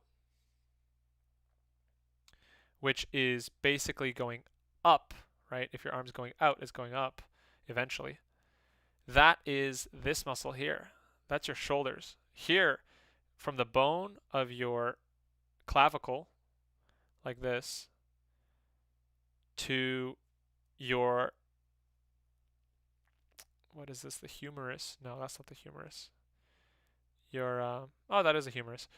So from the clavicle to the humerus, you got the shoulder muscles inserted onto the arm, and the shoulder muscles are saying, come, come, and they're pulling together and pulling your arm up, right? That's how you do the, oh, my bad. So here, right? So you have the shoulder muscles that pull the arm up, and what pulls the arm out? Well, if your arm goes out to the side, thanks for whoever said camera, you're a legend. When your arm goes to the side, these arm muscles slot in, but where do they slot in? Well, they slot under the pecs, like this. They go in under the pecs, right? So you have one layer here. The second layer is the pecs, and the pecs slot in, and so they sort of pinch into the arm like this, right? And you'll get this, there's this goldfish angle, or a sand timer. You know, you get this thing, right? Where you see that? Arm, pec. So you have that, but that's in and out. What goes up? Remember, you got the shoulder, and the shoulder connects to right here, like that. And so now you have the pec and the shoulder. And so what's connecting the muscle? The muscles always need to connect to something, right? So what's connecting the muscle on the arm is the bone of the arm. But where's the shoulder muscle and the pec going to? Well, they're along your clavicles here. And so that's the bone that they're connecting to there. And so we almost have the formula for the arm. We have the muscle that pulls it in, the muscle that pulls it up. But what's the muscle that pulls it down? Well, that's your latissimus dorsi muscles. And that's the back muscles that come around like this. You don't always see them, but where do they attach to? Well, they attach along the ribs. And so you have your rib cage like this, right? And then you'll see, and they don't push out this much unless you're like Sam Sulek. They pull out like this. And then you have this area, and I'll draw this more clear. You have this combination of details. You have this, and then you have this. And then when drawn sort of more intuitively and drawn to showcase some rendering, you get the result of this deep cavern. You always have a hole where your sort of armpit is. And then you always have this pattern of muscles. These are the serratus muscles. And these are muscles for keeping your arm outward, pulling your arm. And that's why you'll notice boxers have very strong serratuses, because they keep they're sort of for the lifting and pulling of the arm. And so you have, and I think that's true, I'm not sure. I'm actually feeling it, and that doesn't feel right, but that's what I was taught. So then you have this. See, then that's how you draw the arm with the, and if you do a stomach vacuum and you're on a cut, then you'll have this. Right, and now let's not do shading on the other side. So you'll have something like,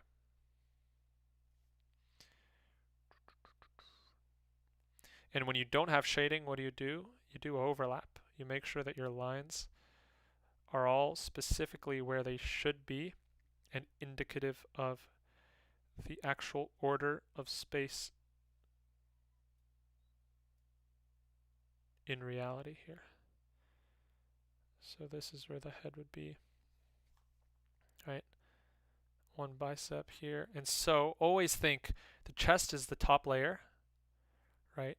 And you see I'm separating layer 1 from layer 2, and then the bicep slots under all of it, but over the, it slots over the lats, right? But under the the pecs,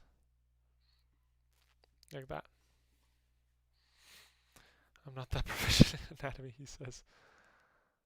No, because I know people like low key. I know Roger draws better anatomy better than me, so I was kind of nervous. The serratus lat muscles connect to the lats. No, so no muscle connects to any other muscle, so it has to connect to a bone, right? Because if a muscle connected to another muscle, it would just be the same muscle, I think. So I know that the serratus muscles connect to the ribs. Oh, they must connect to the scapula, I think. Yeah, because that's the nearest. Let's see. Yeah, I think they connect to the scapula. I think so. I should check it out. Let's see. I sent the picture of the DM. It's okay if you want it or not to talk it on stream. Okay, let's see. Let's see the level of. Sent it. Bolu. Are you Bolu? I'm gonna assume you're Bolu.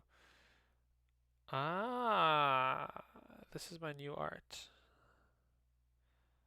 Bolu. Okay. Accept general. Let's see. Okay, let's see. Bolu. We got the doodle box. Let me see the account. That would be easier to tell. Ah, here we go. This is easier to tell. Ah, let's see. Okay, so this is 8 Bolu. Go follow 8 Bolu.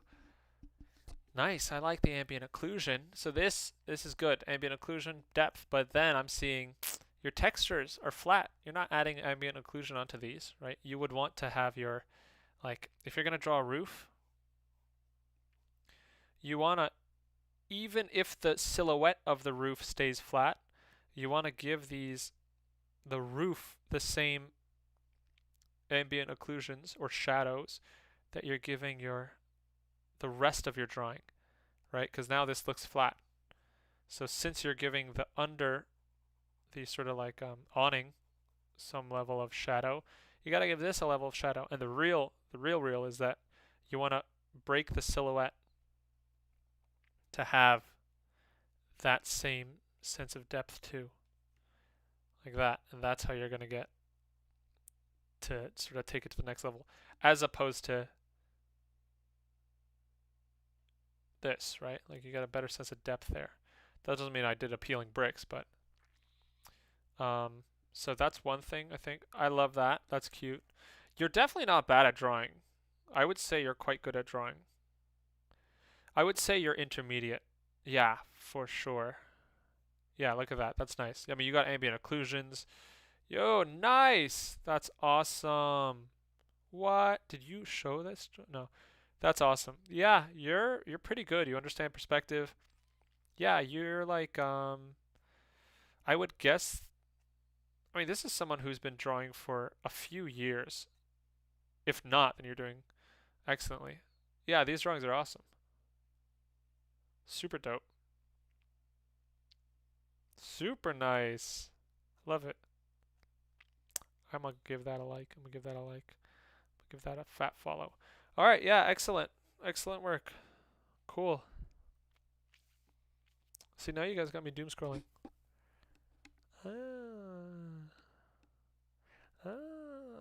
Ooh, body shot challenge goes wrong. Oh no.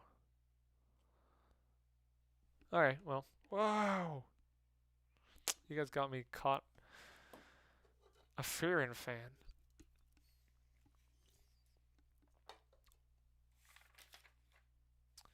Biome. I'm trying to get better at figure drawing with forums like Peter Hahn and David Lynch. No any good art books. Yeah, Loomis. Andrew Loomis. Damn, he got the broken jaw follow. Bro, don't worry. I don't really use Instagram.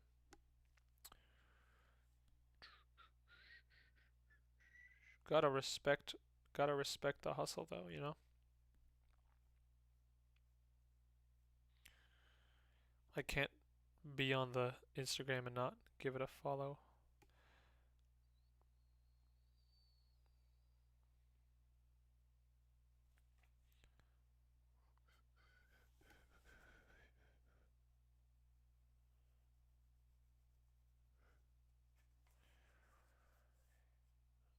Okay, so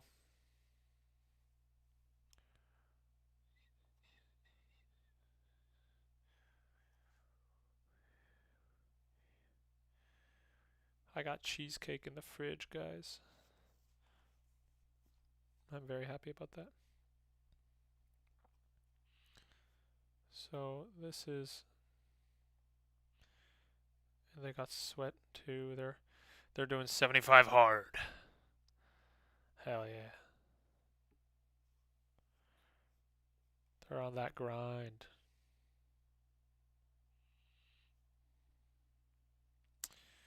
How does this muscle work here? I don't know. I'm gonna do something like this.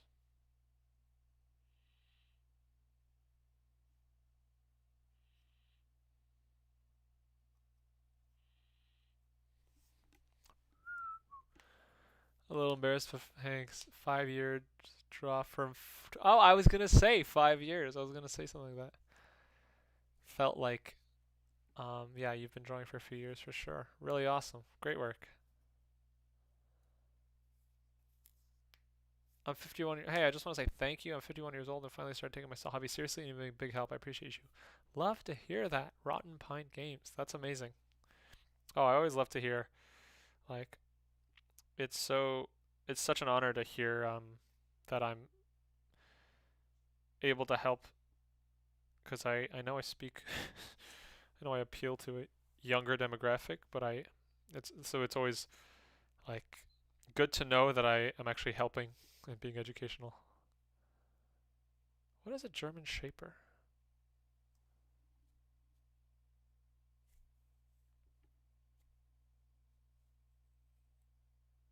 Oh, German Shepherd. You're talking about the dog?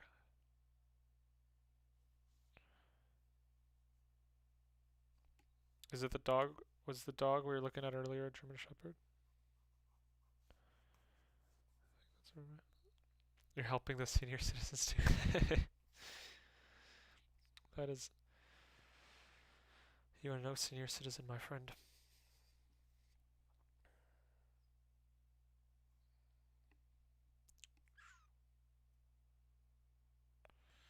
But maybe we do got some senior citizens in the chat. W's in the chat for the senior citizens who are here.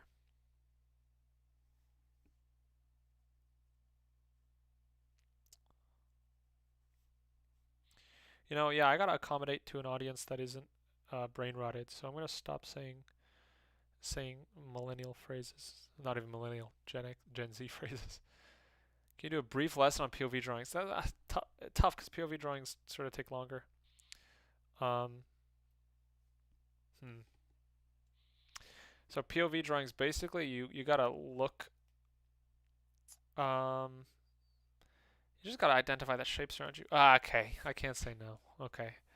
So POV drawings are as simple as connecting a bunch of shapes you see in your environment. If you can just get the shapes right, you'll get what you need.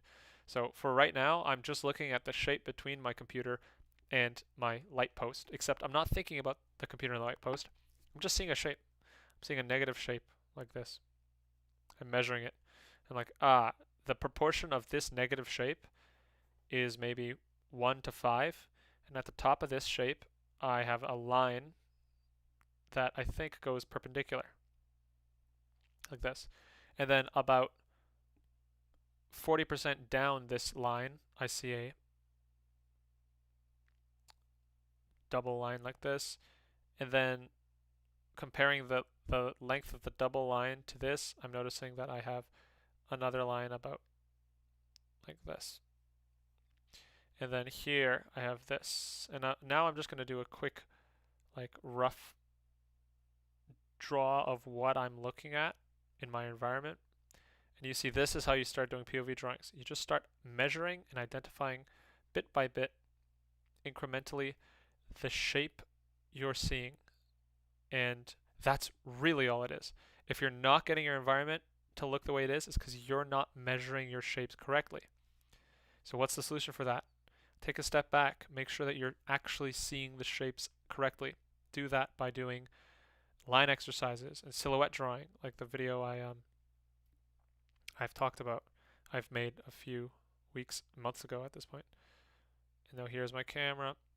And so you see what's happening is sort of inadvertently we're arising at the POV drawing, because I could just keep doing this out, and what'll happen is that it will distort naturally. All the shapes in your environment are already in perspective. You don't have to think about perspective. If you just draw the shapes as they are, perspective will happen. Perspective is not something to be forced. It's right there. Even if you don't know about perspective, if you're drawing what you see correctly, it will be in perspective. So don't worry too much about the perspective. Draw what you see. Draw the shapes around you in your environment. The rest will fall into place. So here I have this. Right? And then, so I'm trying to draw the perspective of the computer. It's actually a straight line looking at me. And then I see the headphone jack for the Tyler 1 headset. Comes down like this. This comes down. This. This also comes down. I'm just looking at the shapes, right? Just looking at the shapes. It's all shapes. I used to say boxes all the time. Now I say shapes. Right? And you see how we're sort of gradually building out just by measuring shapes. It actually it filters all information for you through one lens, which makes it way easier to draw better, because you're not thinking about what's the perspective and material and all this. You're just drawing a shape. Just drawing shapes on shapes on shapes until you get to, like now I'm even drawing the computer chat itself, but I'm just looking at the proportion of X shapes to Y shapes, of the chat box to my camera, and to everything else. And you sort of just get in a flow of like, once your hand's able to, once you can think in ratios, it's just a matter of bringing it out, like just bringing it to life. So that's why I'm always on like the practice your mechanical lines first. Practice drawing what your brain is wanting you to draw, because that is a prerequisite to drawing anything. And then practice measuring what your brain actually sees, because your brain has a lot of visual biases. Just like we have attention deficit biases. We have ways of thinking that make no sense, but they worked evolutionarily. For example, our attention is super fragmented. If you guys have ever seen the gorilla test or something, where it's like people are throwing a ball around, and then the video says, count how many times the basketball passes the screen. And then you'll do that, and then the video will stop and say, did you notice the gorilla? And you're like, where, what gorilla? It's like a gorilla passed the scene. A dude in a gorilla suit passed. But if you don't focus, if you only focus on counting how many times the ball was passed, you don't notice. Same thing with art. If you let your observation go unchecked, you have a huge amount of visual biases. We do tunnel vision. We have value identification problems. We don't actually see values as they are. We see them comparative to other values. So we just have a lot of these like unchecked imbalances in our eyes that you got to focus on fixing. Now, how do you focus that? How do you fix that quickly? You do simple, fundamental exercises to unwire your bad habits. What are those? Everything I've talked about is on my channel. Everything relevant that I've learned has been documented on my channel. And how do you fix that? Do the study plan, do this and that. Now, if you want real guidance, real mentorship, live feedback, live question asking, live demonstrations, all this in real time with me, I'm doing a workshop sometime coming up soon. It'll be a paid intensive. Really, it'll transform your art, and I guarantee you'll create the best drawing you've made in a long time. But it will be 8 weeks. It'll be intensive. I'll prepare homework for you. All you have to do, you don't have to look for images. You don't have to do anything. You just have to draw. I'm preparing all the homework. I'm making it so that you save yourself hours from searching images every week. You save that time and spend it drawing so that you actually see the transformation that I'm promising. If you want to sign up for that, email me at tyran@brokendraw.com, or sign up. If you're on my newsletter, then you'll have gotten the response. You'll have gotten the email today, and you could sign up and join the waitlist. Now, be warned, there's only 20 people who are going to be in the program, in the workshop, because it's a live class, and I can't respond to so many like questions at once. But there's 160 people already on the waitlist, so only join if you're going to beat out 160 other people. I don't know if everyone's going to buy it right away, but there's that's kind of getting filled up. How much will it cost? I think somewhere between 800 to 1200 US. Now that, as a student, I'm like, damn, that's high. Art school is $10,000 a year, and other classes on CGM, any classes are going to be around that price for an 8-week mentorship. So sort of an unfortunate but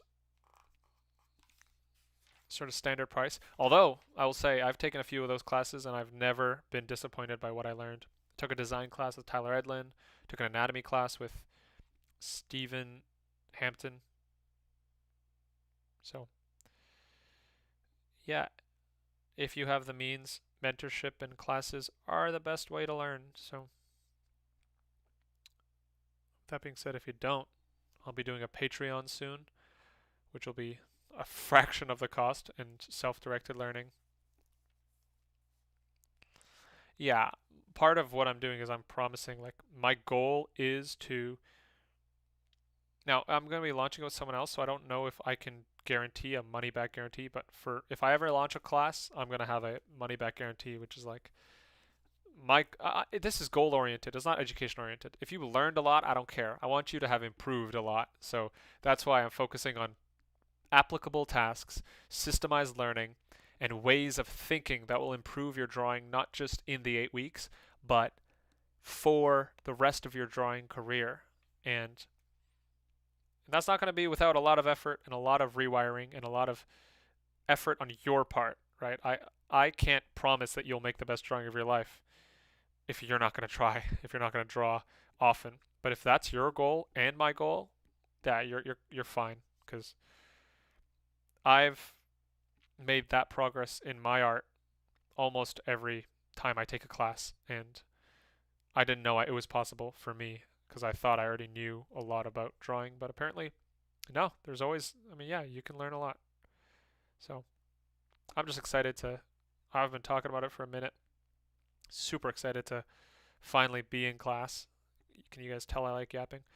I like, it's a lot of fun being in an actual, like, I'm talking to a screen and a black camera right now, so when you guys can actually ask questions in person, that's a lot of fun.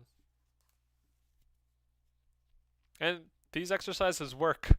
If you guys look at my growth in the last year, I'm telling you, these work. So, I mean, I guess you wouldn't be watching if you if you thought this was a sham. But as a student myself, I'm like, bro, I'm surprised that they work. But apparently, I mean, no wonder artists keep talking about them.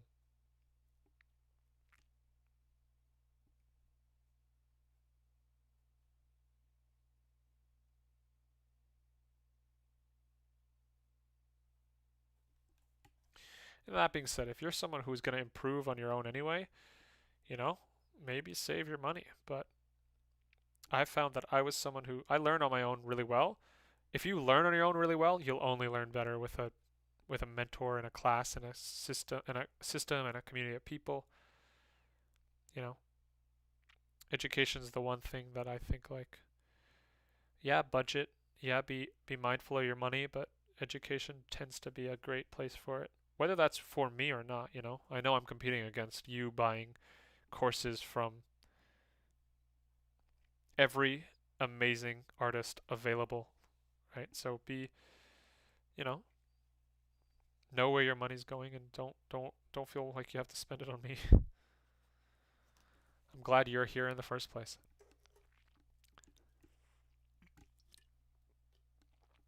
Mm.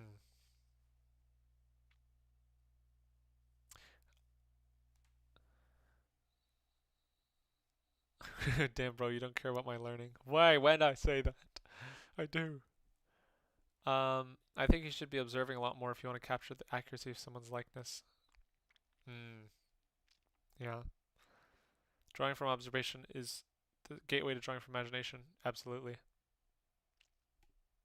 You're gonna do a big illustration with a brush pen like you did the others? No, not today. I will off for draw. Bye. Thanks for the review. I will watch replay. Awesome. Like, my issue is I see super cool ideas in my head with things in perspective, a lot of composition, but I will lack as a teacher to teach me that.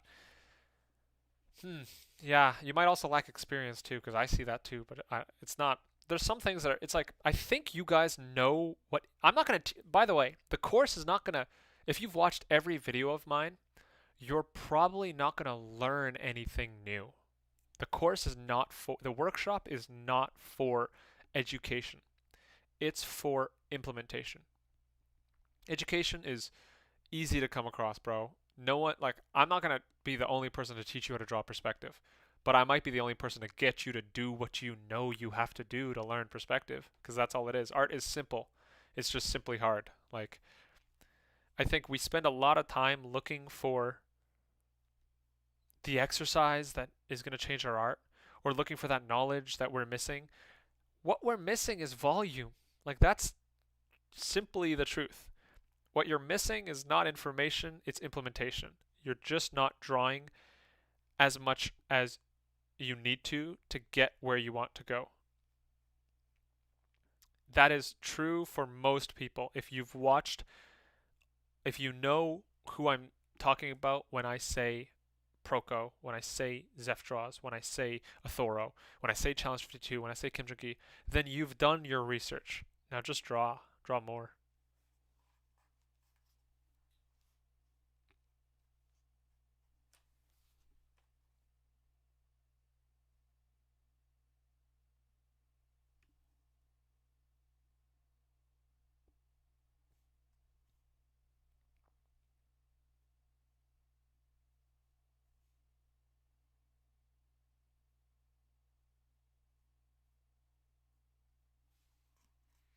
Sorry if that comes off lectury. I don't mean to be.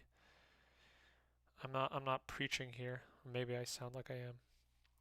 Most of this is like what I should have known to myself a long time ago. Like, anything I'm saying here is not calling out anybody. It's more like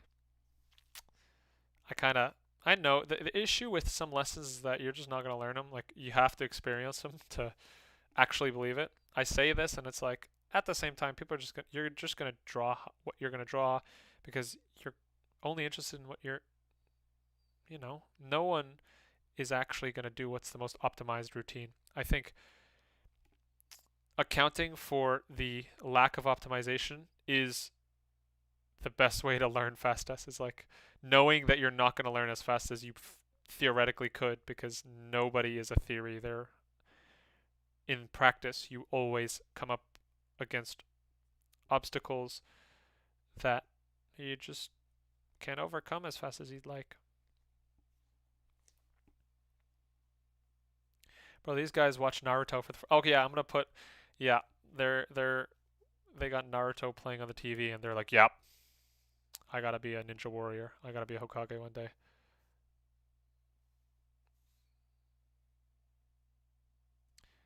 This is literally me at 10.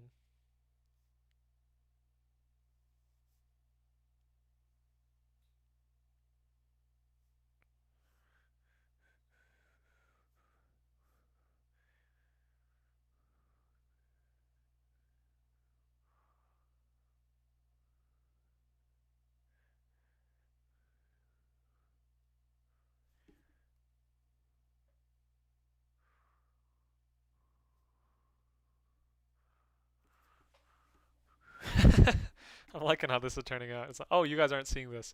My bad. Oh! Uh-oh. Here. Liking how that's turning out. It's kind of fun. I draw 10 plus hours a day. Let's go. Make sure you're drawing. Bro, if you're drawing 10 hours a day, don't make sure anything. Just enjoy it. Not gonna lie, a teacher with goals similar to yours is so nice. A lot of university professors I've had didn't quite understand my goals. Yeah, I felt that too. I felt that. And here's a fact. Bachelor's programs are not allowed to update their curriculums unless it's been 4 years. They're only allowed to do it once every 4 years. What that means is, by the nature of the system, you're not going to get the most updated education you can. In order for changes to be made, you have to go through a lot of bureaucratic things which are not in line with the incentives of the student or the teacher, but they allow you to have credentials. So you're not always necessarily getting the best quality advice because you could be. Let me just fact check this. Can bachelor programs update their curriculum anytime, or do they wait 4 years? Now, I heard that from a teacher, so who knows? Oh, they do not wait 4 years. My bad. I heard that they do that at my school. I don't know. But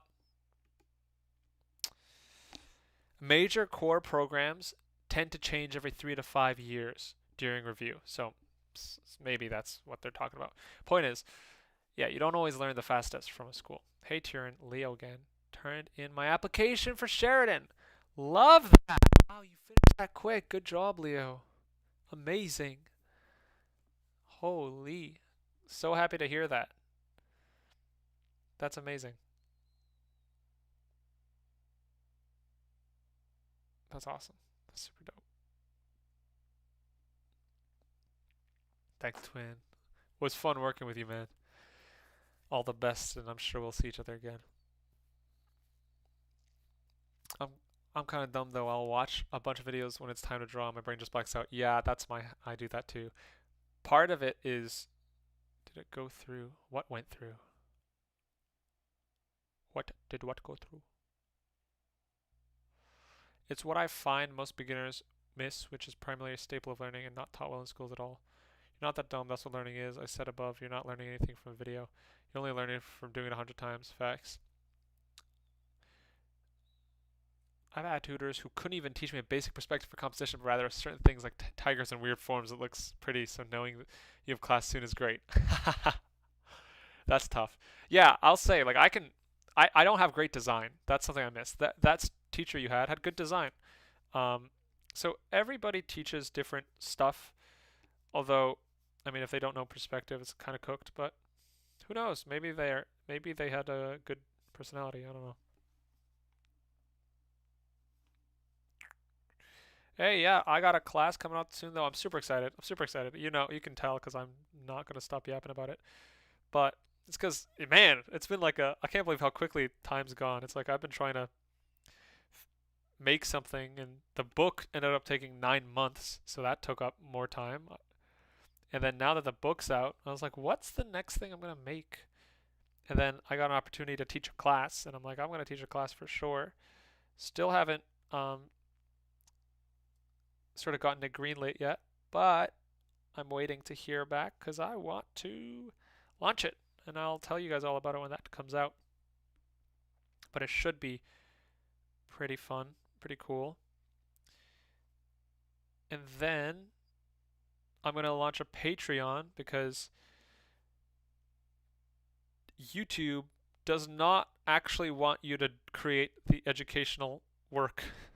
Because if I create, like, I want to make a niche topic like how to rotate multiple boxes in the same perspective, how to draw, how to come up with ideas for drawing from imagination, how to draw scenes from imagination loosely, how to paint, how to do actual drawing stuff, except YouTube goes and sees that only a tenth of my audience watches those and then goes, you know what, we're not gonna show your video. And then so it's tough. So those videos, unfortunately, well, fortunately for me, because then I get to keep doing it, but unfortunately for whoever wants completely free education, they're not going to be free because they'll be behind Patreon, but they will, anything I'm doing, I want it to be worth it and high quality. So you can know that it's going to be a lot more affordable than a goddamn course, though. I can tell you that much. So when that comes out, you guys will know.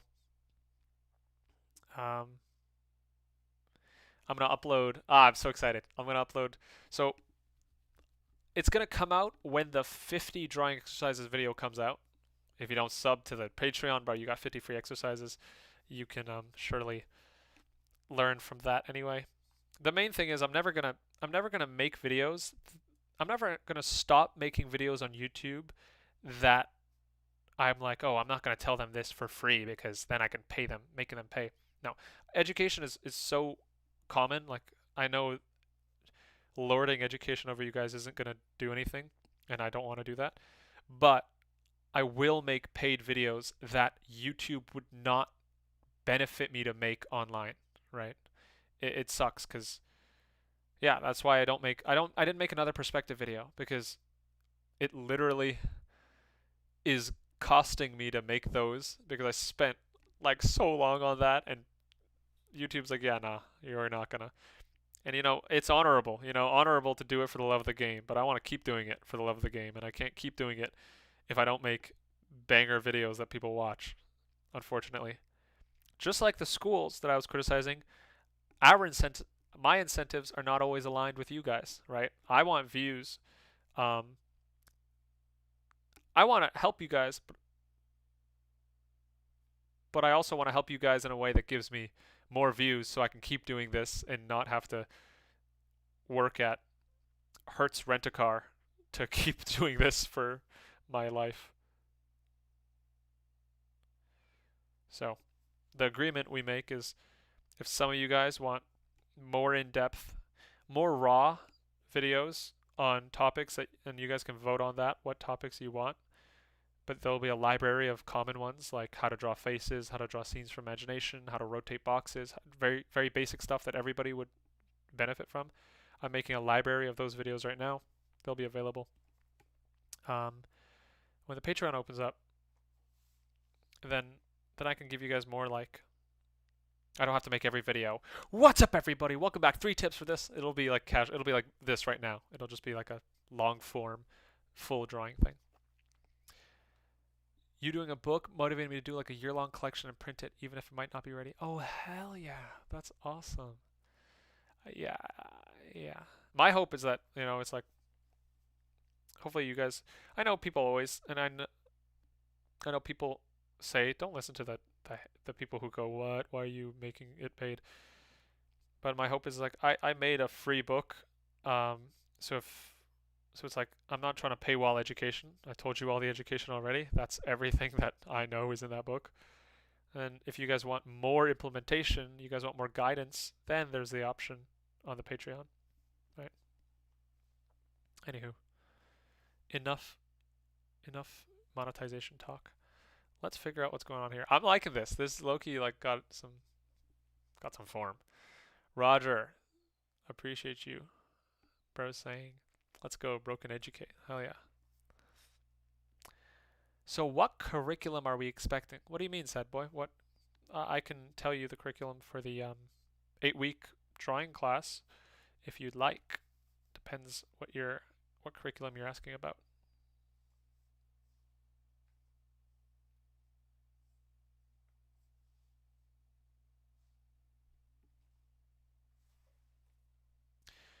Like perspective and other stuff? What do you mean? For what though? Like I'm just curious which platform are you talking about? Like the workshop or the Discord, the Patreon?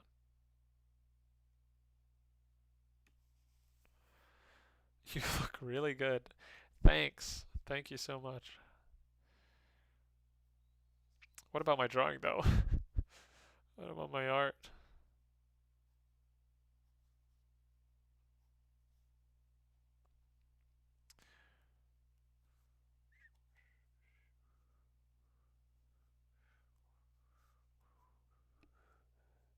Even better. Thank you. Appreciate you.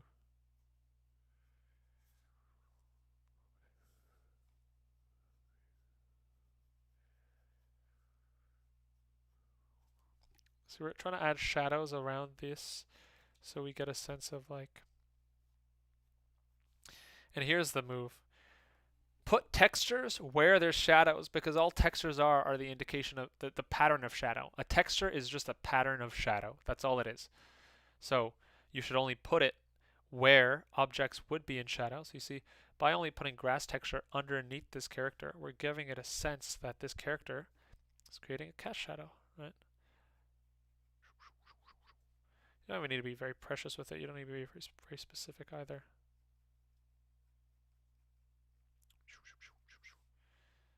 Bang, bang, bang, bang, bang, bang.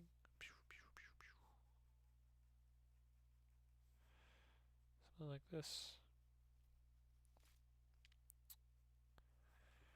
And then smear. Ah, the ballpoint pen.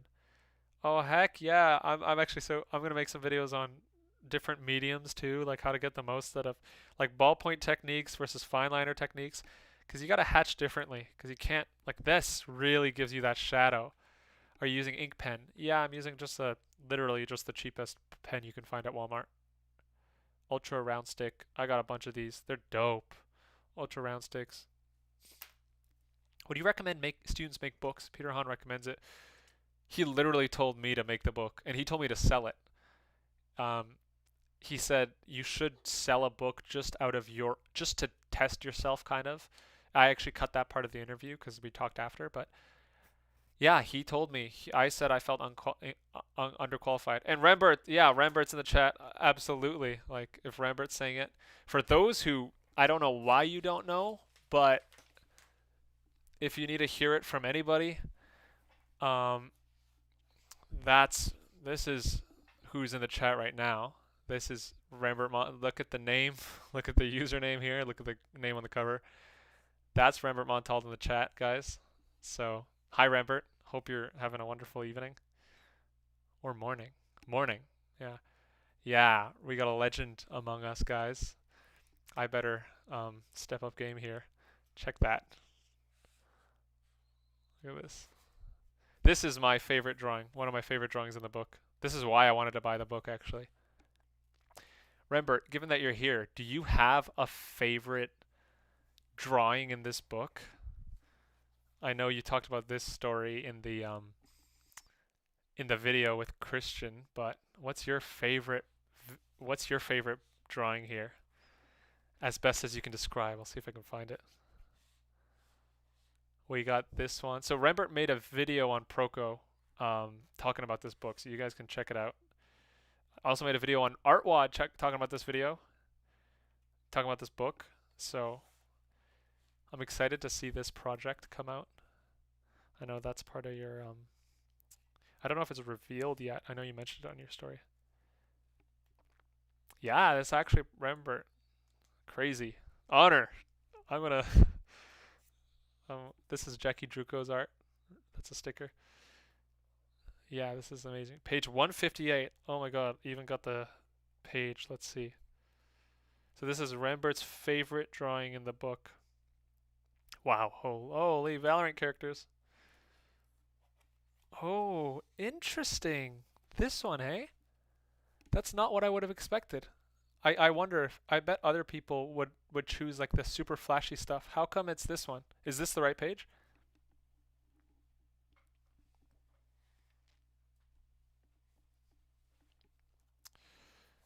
Wow.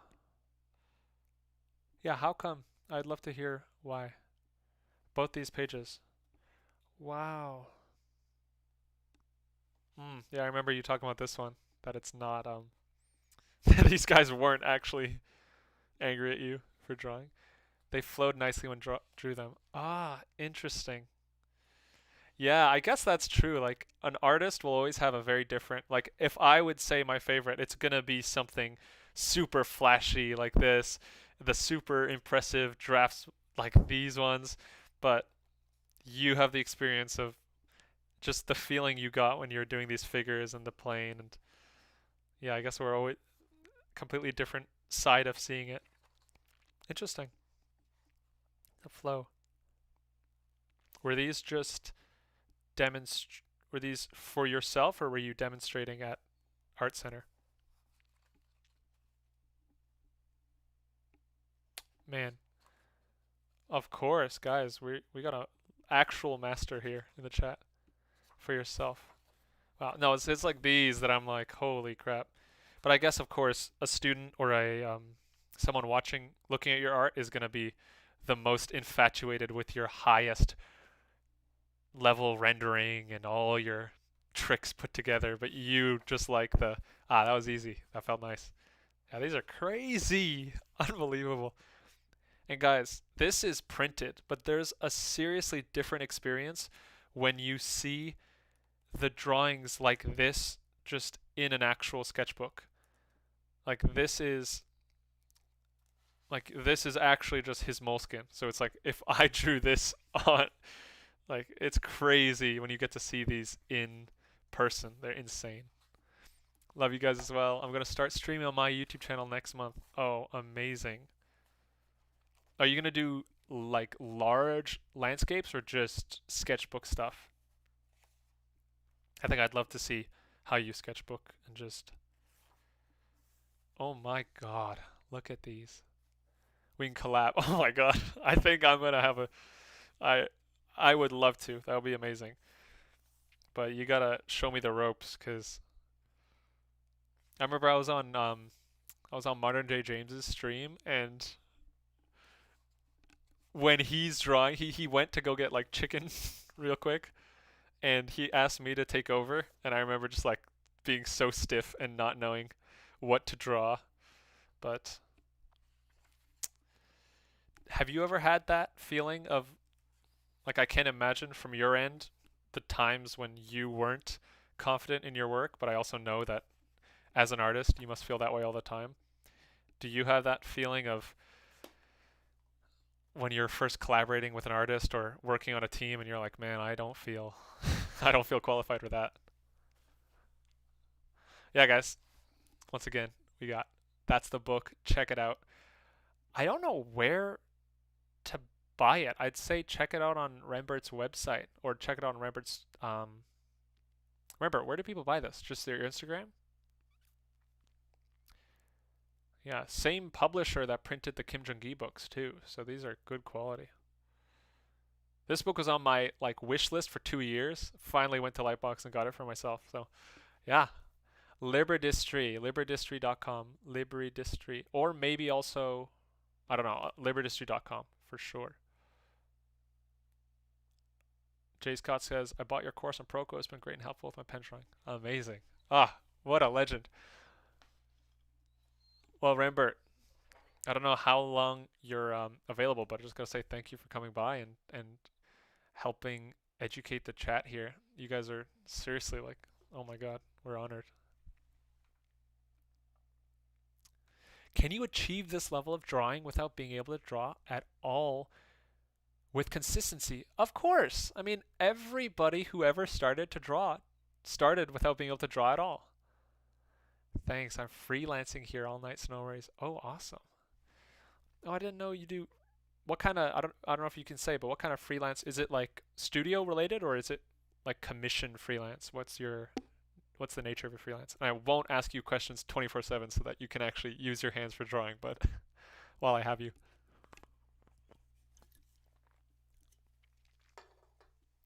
Yeah, I feel way more secure now, but I can still put out bad drawings. Yeah, that makes sense.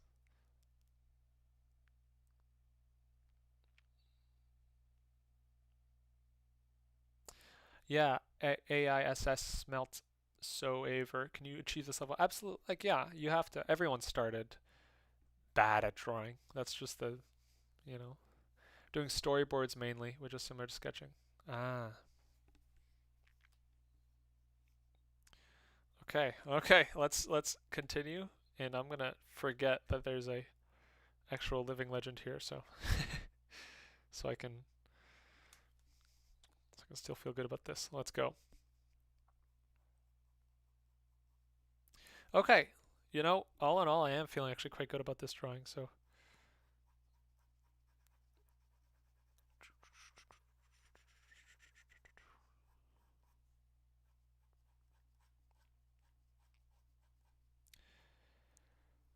right now I'm doing stuff for Blur. I did 3 High Guard cinematics, which will come out soon. Working on a cinematic for that Wolverine game that got announced.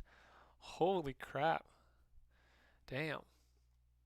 Oh, so those are freelance projects. I didn't know. I thought they were like studio related, but I guess that's like Riot stuff might have been studio related, but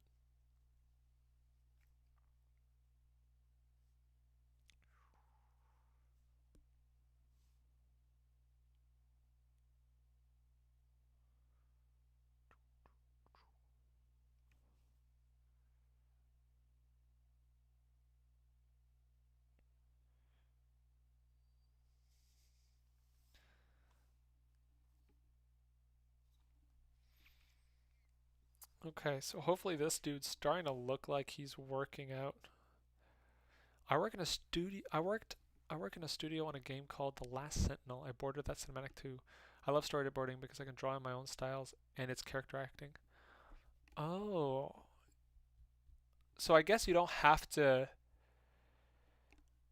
be too specific with the style of the game or like the style of the characters. That's someone else's job to align the storyboard more closely later in the pipeline. Because I would not have. I mean, I took like one storyboard class in my. I was in animation school for a little bit, for about a year and a half. So I did do a little bit of storyboarding, but I never got a sense of what the real pipeline or workflow was like. No, not at all. And I don't need to design anything. I just animate, come up with the shots.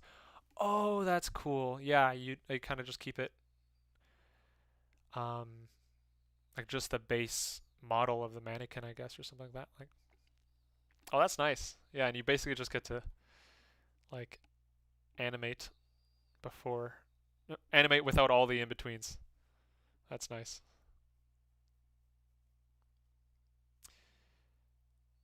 Yeah, I remember you were the first person I asked for interviews at Lightbox, and when I asked you what advice you would give, I felt good because you kept saying a lot of stuff that I had sort of been doing, like go to animation school. That's the best thing you can learn to sort of learn to draw. I'm like, yes, I at least started there. So, um, although in no small part due to the fact that I watched your videos and you said animation's so useful, so maybe it led me there in the first place. But it's good to know that I was somewhat trending in the right direction.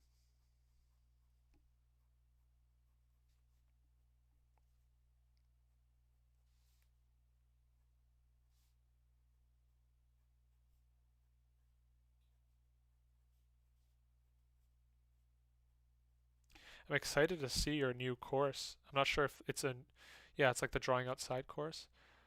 When I draw too, sorry for my short answers. I was kind of locked in the entire lot. No, you absolutely. Those were not short answers at all. They were fine. Those are good. Um, when I could draw too long, I get into a trance. No, those are excellent answers. Those super helpful, super concise. Uh, and I hadn't interviewed anyone else at that point, so I have no gauge for whether that was long or short.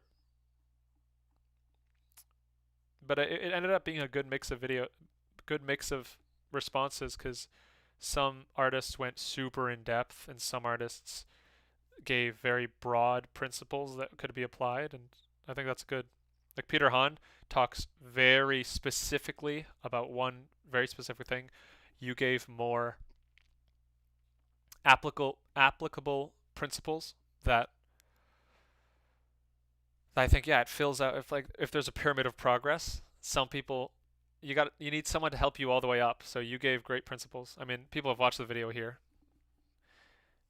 Was anybody unsatisfied with Rambert's knowledge? Like, it was great. Um, have you ever tried animation? Yeah, yeah, I animated a few times. Like, I animated like 7 years ago. I was really into animation, so I was doing like head turnarounds and some scenes and stuff. That was gonna be my job for like most of my teenage years, is what I remembered wanting to do, animation. It's not that I'm not interested in that, it's just that I like sketching more now. Okay, let me get a move on this thing though. I got.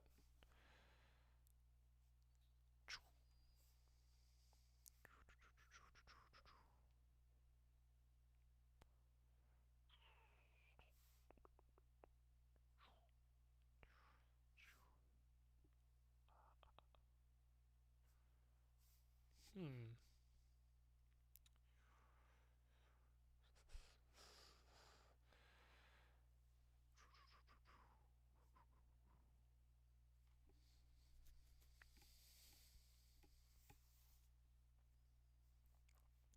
So the dynamism I was trying to go for in this piece, I think, is showing, which is nice.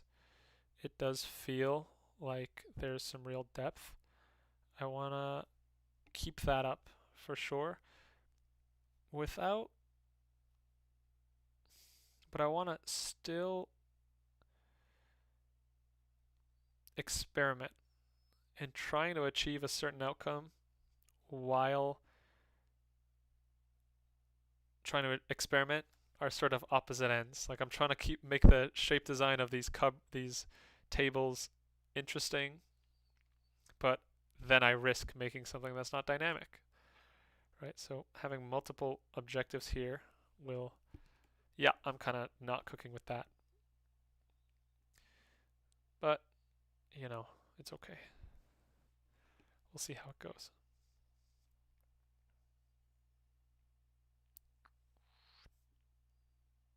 I should have. He made a monkey animation once. Oh, you got elite ball knowledge. Jaden's in the know. I can't believe you know that because I showed that for about 1 minute on one stream like a month ago. Do you have any desire to work in the art industry side of YouTube? Like work in the art industry. Right now, not particularly. Like I for a number of reasons. It takes a lot more artistic discipline than I currently have. Like I've luckily found a niche where I don't have to account for my weaknesses. If I was drawing an animation, this perspective would not be like I have to learn how to do things a lot more properly. Like I couldn't measure a staircase out properly, and I don't know. Maybe um, if remember if you hear anything you disagree with, feel free to let me know. But it's like I think I need a lot stronger of a foundation of like techniques and especially like design and stuff like that for a to work in the industry. The competition purely in the arts in the industry is just so high. So I for that reason, trying to go for it I think would mean I have to study for a lot longer because after all, I'm literally like a second year animation student. That's my level. Um, but then aside from that, I like to draw. I'm so lucky I get to draw what I want right now and be able to call that my job for now. So I am in no rush to let this opportunity pass or look for a job in the industry. And I don't know how the industry is right now. I've heard mixed things. Like on paper, animation has not been doing better than like animation is doing better than ever. Like in terms of box office success. For the last 5 movies, 4 of the last 5 highest grossing movies in the last 5 years are animations, you know, and then just now K-pop Demon Hunters breaking world records, winning awards. Animation is doing so good in the mainstream right now, except that money is not trickling down to animators. It's going to studios and stuff. As far as I know, I don't think like in my experience while I was at school, students weren't getting a lot of jobs from the time I saw them graduate.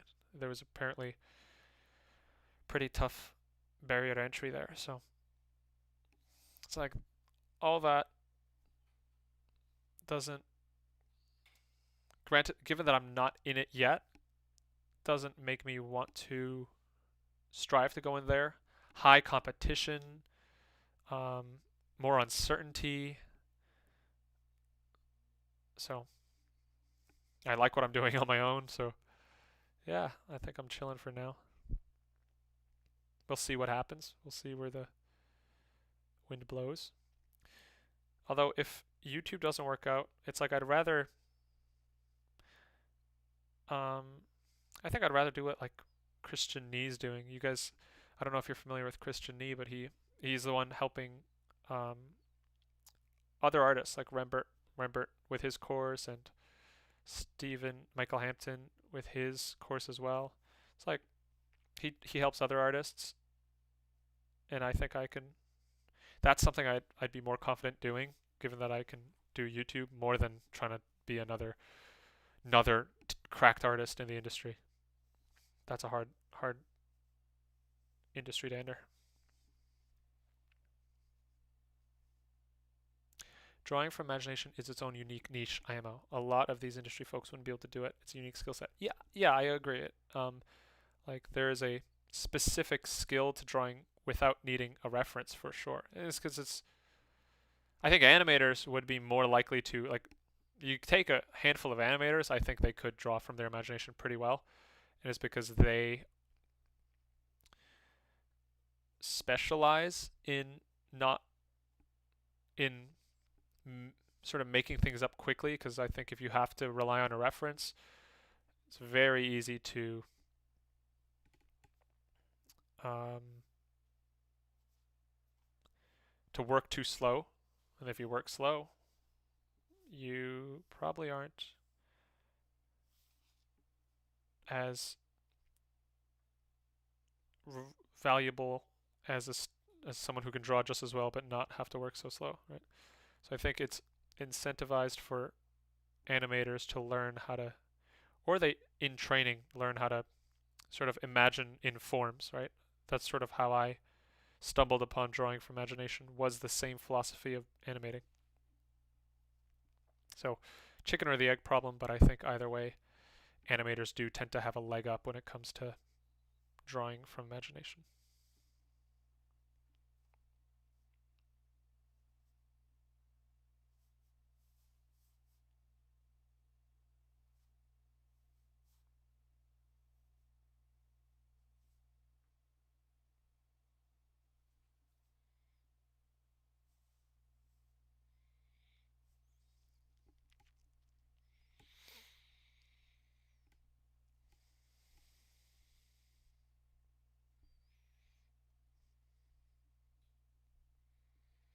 I always say these are going to be short streams because it's like, I was going to do other stuff. It's just that now I'm like, every Sunday I stream. By the way, anybody who's watching, every Sunday I stream. So if you guys are wondering when I'll be on, every Sunday we're going to do a stream, Road to Kim Jung Gi. See what the drawing brings, see what we do. See which legendary artists join the chat. That's pretty crazy still, but I can't believe that. Oh boy. Um, and yeah, so tune in every Sunday. I'll try to do it earlier. Like it'll be Sunday evenings around the same time. When it starts is more difficult for me to know, but I had just dropped off my girlfriend from the train station. Her and I live in different cities, so I made my way home, took a big dookie, finished some work, and then came over quick to stream. I've been liking streaming. I didn't think I'd do it that much this year, but low-key it's been fun. You guys are chill. You guys are kind of chill. I can't lie. Are they watching an 80s fitness program? I think so. Something like that. Yeah, that's the vibe. Like they're outside in the yard, like, yeah, we gotta get jacked. Yeah.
Kind of sucks when my imagination knows what to visualize, but I cannot draw it.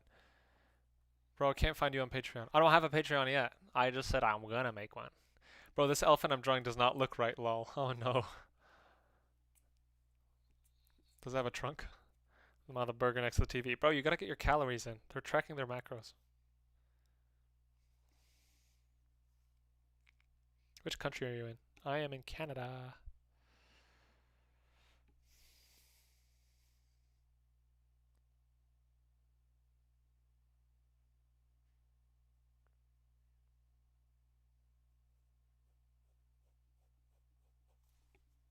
Let's get this depth in here.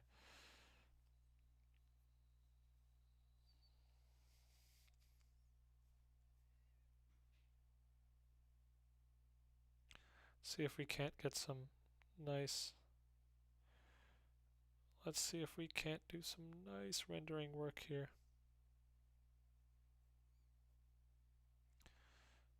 The ball pen is really fun because you do get to really test your rendering.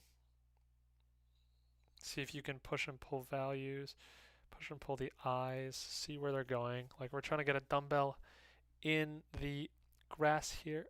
Let's see if we can't do that. Oh, I think we can do that. Oh, I think we are doing that. Oh, yeah.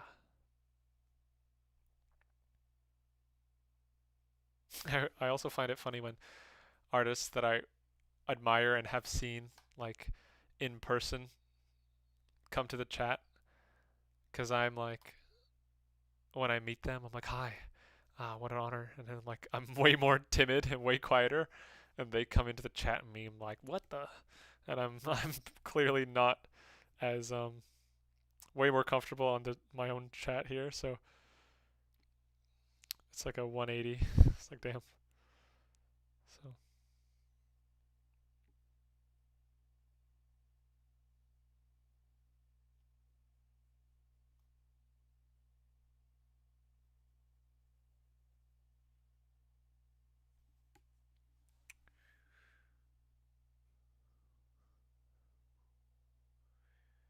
So these dumbbells, they always have these like these. Y'all see those? Those like hatches because they have the hard grip. So we're trying to include some more detail.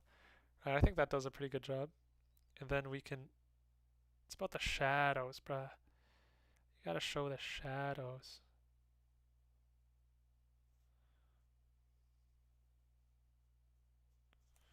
There we go. That dumbbell's buried in there.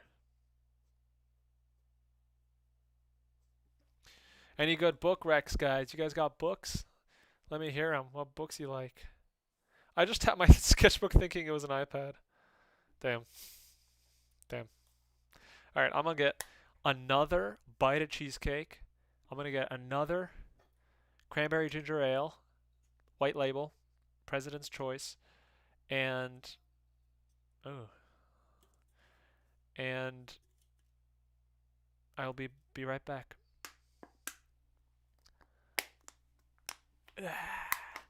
I've met many talented artists. I've met say the day they got into their dream art school, they realized art school is a waste of time. Do you feel the same? No, I don't think art school is a waste of time. I think art school is great for some people. It's just that you need to shoot. Just like it's all individual, bruh. The world's not designed for everyone to go through the same pipeline. Some people will benefit and say it's the best thing they ever did. Some people will say it's the worst thing they ever did. For me, it was great for me to go there so I could learn what I really needed and what I preferred to do. And that's, yeah. It's good. It was good.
Bro, this cheesecake is so good.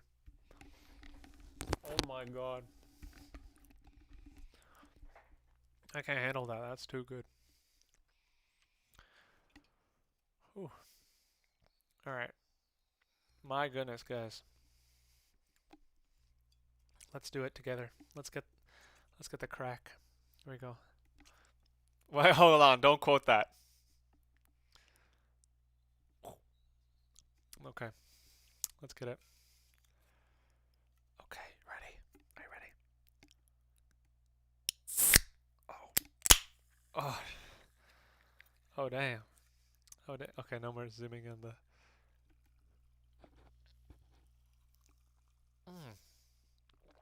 Oh, we got in the crack. Oh yeah. Let's read. What is this? What's in here? Aspartame? Listen. Wake up, America. When people say no sugar, they just put aspartame. It's not even better for you. Now, I'd lie if I said I knew really what that was, but I know it's not much better than sugar.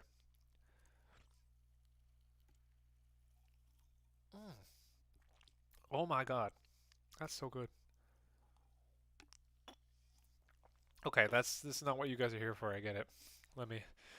Oh, we got one more viewer from that. So I think that's saying something. Okay, let's draw.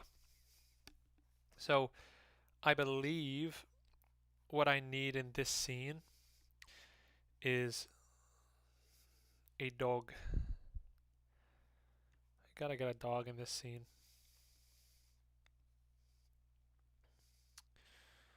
What's with me and these dogs? Oh, this is really a wide. I didn't realize how wide this TV. Oh, that's actually kind of good.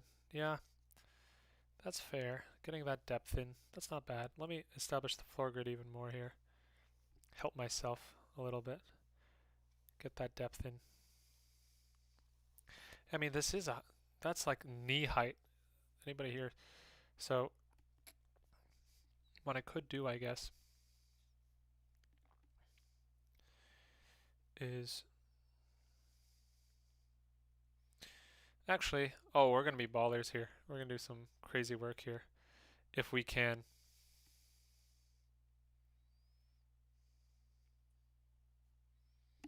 Let's see, we're about to embark on quite a risky maneuver here, guys. It's called double speech. Ah, double speech. I like that. I like where your head's at. That's kind of good. So, we're going to draw a hard pose. If we can get it right, we will have cooked. If we can't, we will be cooked. All right. This is one of those drawings that you either look like a genius for drawing or you look like an idiot for trying.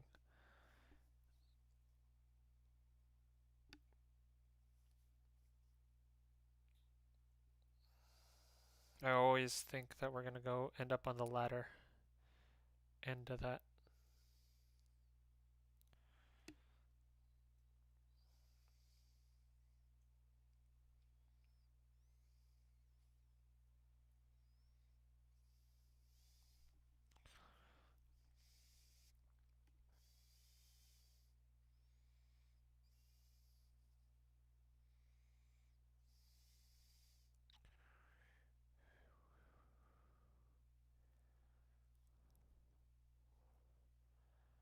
See, I squint all the time. It's because I'm just trying to see. I'm trying to see less so I can think more about what I'm actually supposed to be focusing on.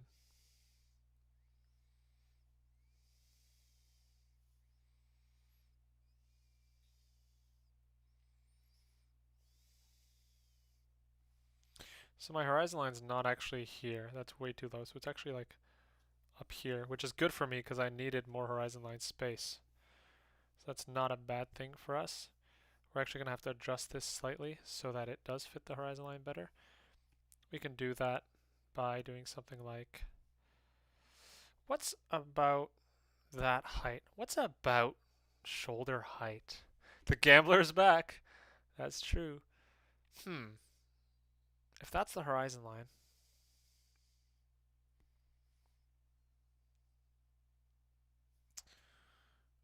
What is high? What is about that height?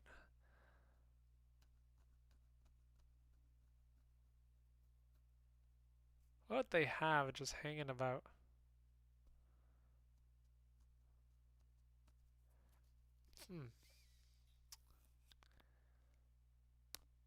A lamp? Tough to know. Tough to know, guys. Let's know! Okay.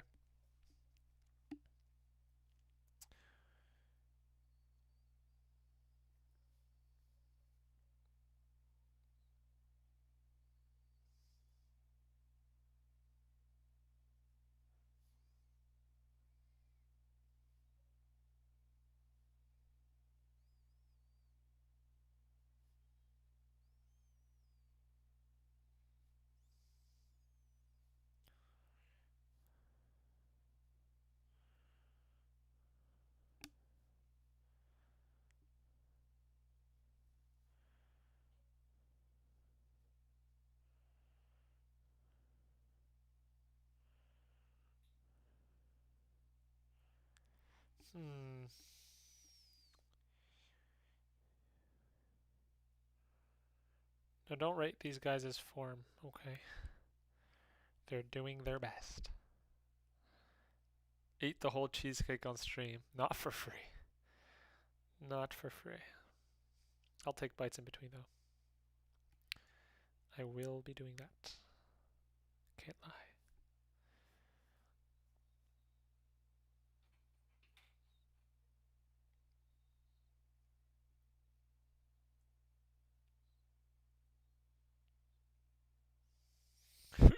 He's...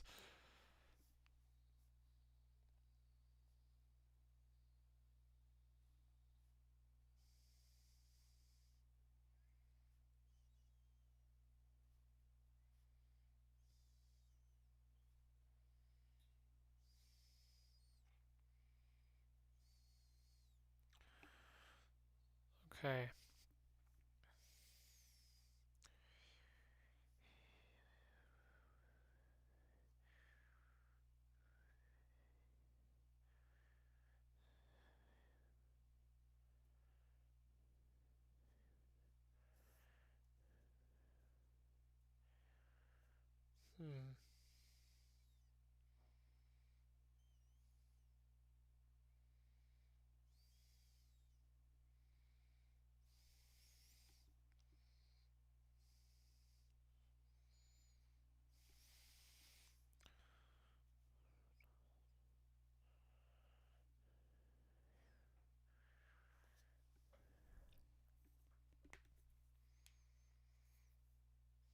Maybe your calling's being an ASMR YouTuber. Your streams help me pace my own art. A lot of the reason my perspective drawings look crappy is because I rush. Oh, that's good to know. Can you paint? Not really.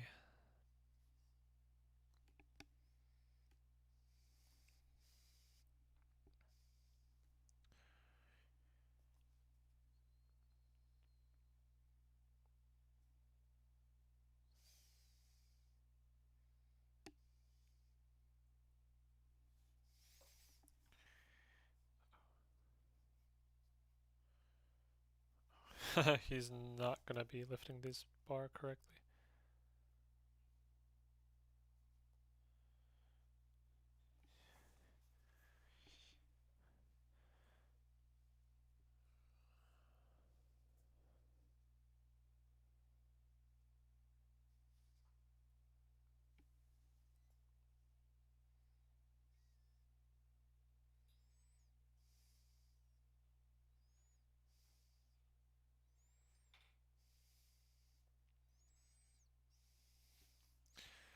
Uh-oh.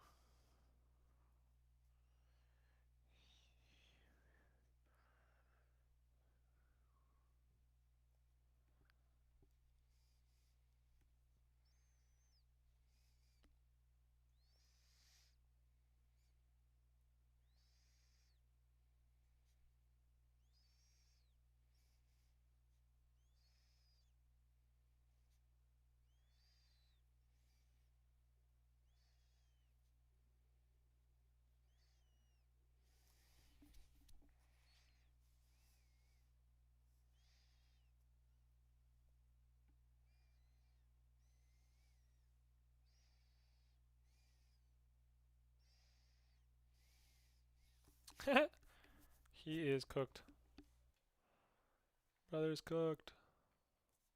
Walk in! Okay.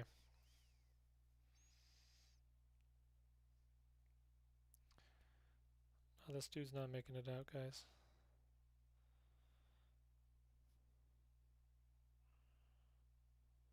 There's his little foot in the back.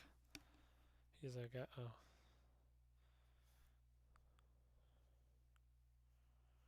This weight's about to drop.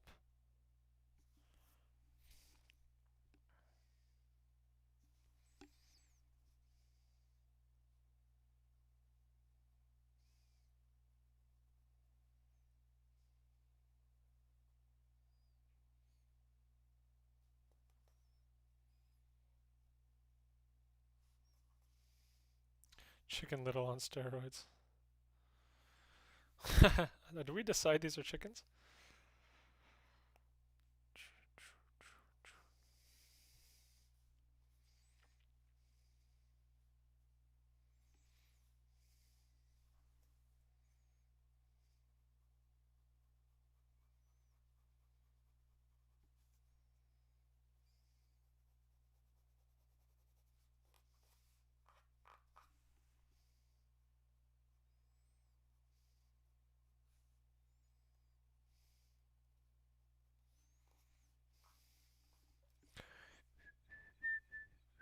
Heading out now. Hey, see ya, Sharif. Does each object and character have his own vanishing point on and respective? Yep. Each one goes to the central horizon line, though. Although we're working in curvilinear perspective, so it's like more like we're basically right over them, and as it the reason it curves is because as it goes down, it wouldn't curve if you're not turning your head, but we're sort of turning our head to see them too, so we're getting this curved perspective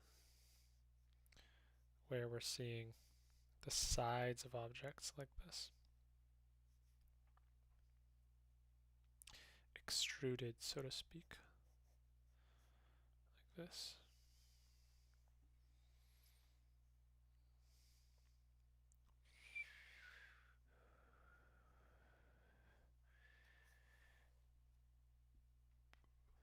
Hmm.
I did another experiment here.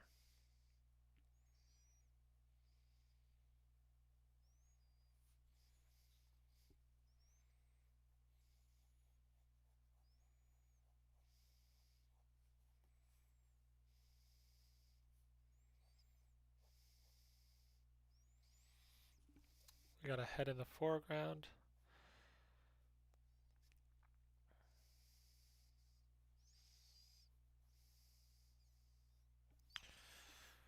So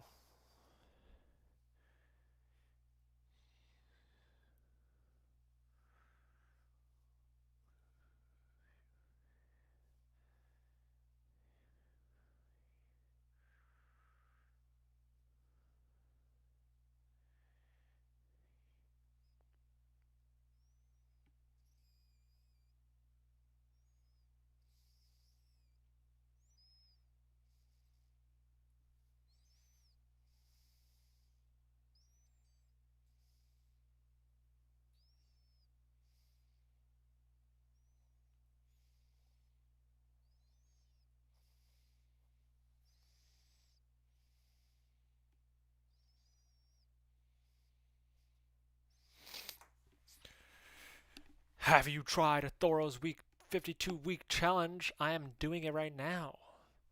Indeed, I am weeks behind, but you know, we are. The gamble paid off. Hey, listen. If you're broke and you're gambling, you're just one hit away from that big score. Okay? Everyone who quit gambling was one hit away from that big score. Let that simmer. Think about it. Please don't think. Well, think about it and then realize how stupid that sounds. Don't do it.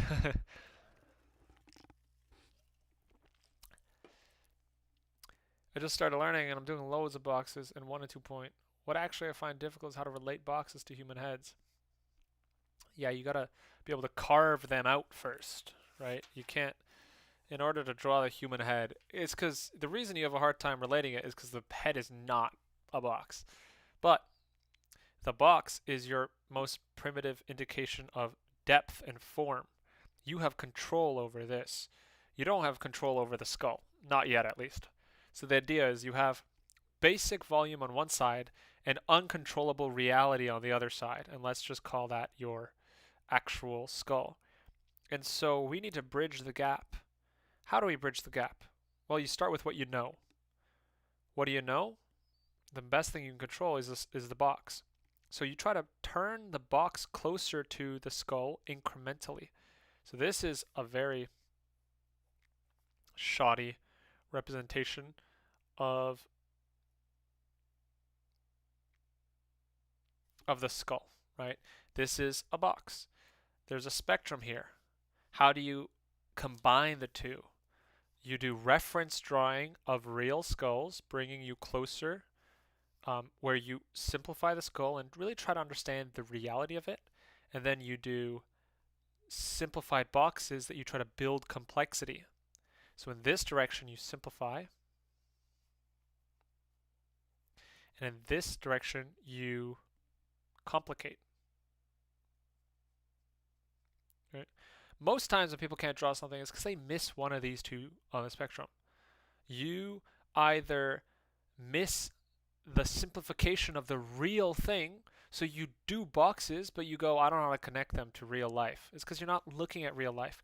Or you draw from reference and you draw, but you don't simplify towards something you can actually understand. So you just spend weeks and months and years just drawing skulls without actually cultivating any sort of model in your head. You have to do both. You do this by finding the middle ground. So find variations of the models in between. So you can think, what is one level more complex from the most basic? Well, that's where you have the iteration of, let's say, just a box with a chunk taken out of it, like that. That's cool. Let's go one level higher. A box with a chunk taken out of it, but also another chunk taken out of the eye socket, but also a triangle or tilted rectangle placed on the box. And you see here, it's like, okay, we're starting to appeal to the skull more, look like the skull more, resemble the skull more. And then we can get to a model which is relatively feasible for a beginner to draw, but still educational enough that it can be used. And that would look something like this. Something like where you have a box and you have the cheekbones, and we're going to add a little bit of the jaw. We're going to imagine that we're slicing out this, something like that. This model is more like the skull you should do. And then you can just imagine that the final step is you add a circular cap onto that model, where then you have this idea of a box, right? But then you add a triangular insertion from the box, which is your chin and your mouth. Then you cut out from the box an eye socket, and in doing so you get yourself your cheekbones as well. And then you cut out the jaw, and then you add the nose, and then inside here you have the eye sockets. And then there you're starting to get the model for a face, right? And then let's combine all this. So here's the initial box, a square, let's say, a cube. Cut out that, get yourself left with this, right? And then imagine that you sort of take this and flesh this out here. This is your chin. And then you cut out a little piece underneath this to represent your jaw. At the back, your skull would be, your neck could be there. Down the center line, we have your nose block like this, the eye here, and then it cuts out and it creates this insertion. See how we're starting to get the planes of the face down, right? So we have the shadow for the eye sockets, we have the mouth, we have the chin, and then we can just start to add on and build out the face. Down the center of the face is the ear. You start softening this, right? So that's the next skill that we talk about, is softening, right? Adding hair, adding details. And then, yeah, that's how you figure out how to draw the face, pretty much. You guys just basically got the Patreon lesson on heads for free here. So, as I said, we're not gatekeeping knowledge. For implementation and examples, I'll do this is basically what the drawing heads video on Patreon is going to be. Is this a better way than Loomis? You should learn all the other ways of doing things because they're there for a reason. It's sort of like sports. Is there a better way to do a certain action? Yes, there's the best fundamentals, but we also need to, in order to learn the sport better, it's better to understand all the reasons other people do other stuff. Loomis head has its advantages. The advantage, much simpler and much easier to reference, because it sacrifices the underlying structure for the immediate read. Center line, side, cut the plane, cut out the eye mask. But it doesn't really tell you how to build out structure. It doesn't really show you how to draw the mouth mass, really. It doesn't provide it's definitely not better for drawing from imagination, that's for sure.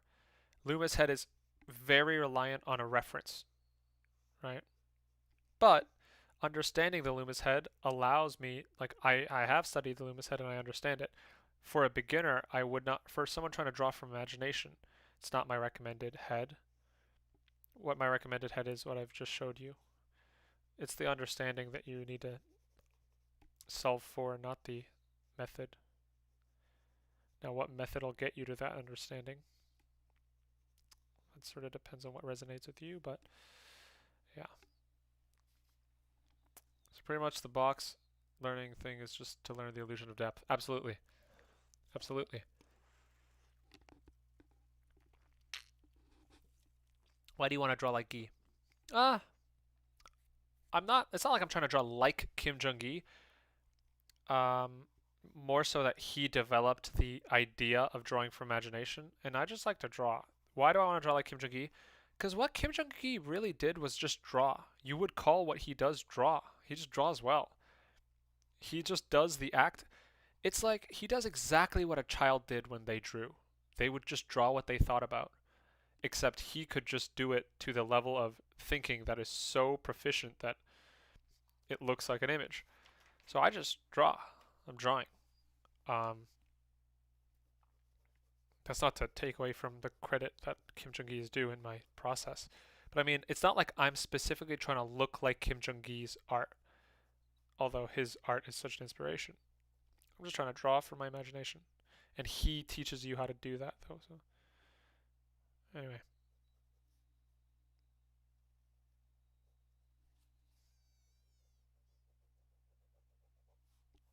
Yeah, I'm just enjoying drawing. Isuke Murata. We need Tom Fox to pop in. Okay, these animals are coming together. I'd love to hear that. Whatty hell.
Trying to figure out how he'd be lifting this.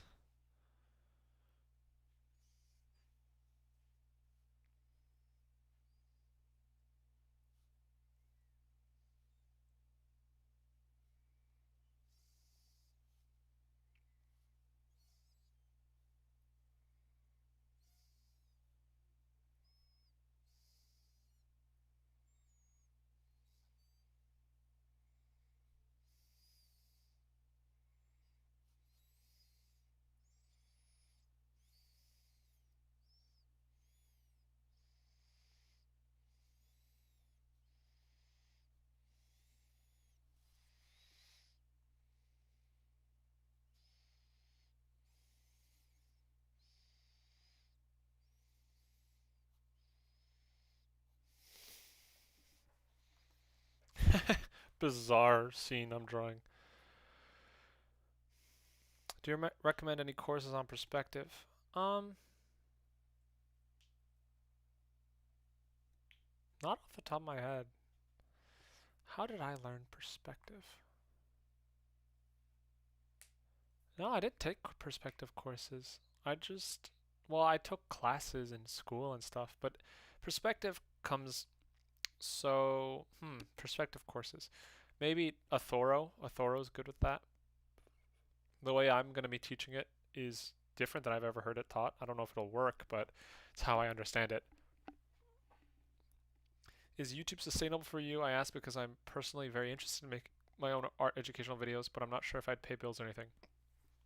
YouTube's not sustainable without sponsors or Patreon for me. So that's why I have to do that, because just the views alone doesn't pay the bills. So yeah. Do you currently work as a professional artist, or are you in pursuit of a certain role within the field? Heck no. I'm not professional by any means. I'm looking to keep being a teacher. I like teaching. I think that's where my skills are at more than solving when you're working for an industry, you're solving problems for them. I'm not a very good artistic problem solver. I don't know how to solve art problems. I can solve student problems though. I think I like to say like I'm a professional student given that I've been trying to learn art for like 10 years and I think I have a good pulse. Proof of that is the fact that people tend to find the videos helpful. So that's my evidence for saying this, but I think I have a good pulse on why artists struggle because I have struggled for years and most of my videos are just like what I wish I heard from myself or what I wish I knew years ago about how to actually make the progress you want or why you're not making the progress you want, which is the other side of the same coin. If you're not seeing progress, it's just because you're doing something wrong. Something you think is the right way to do something is not that, my friend. And so, yeah. And so I've spent the last year trying to figure out things and trying to build systems around how to learn fast. And it's been working because if you look at the growth on my channel, given that I'm a student too, I sort of am the experiment behind all of it. It's like, I'm going to try this. If it works, it's proof that you guys should try it too.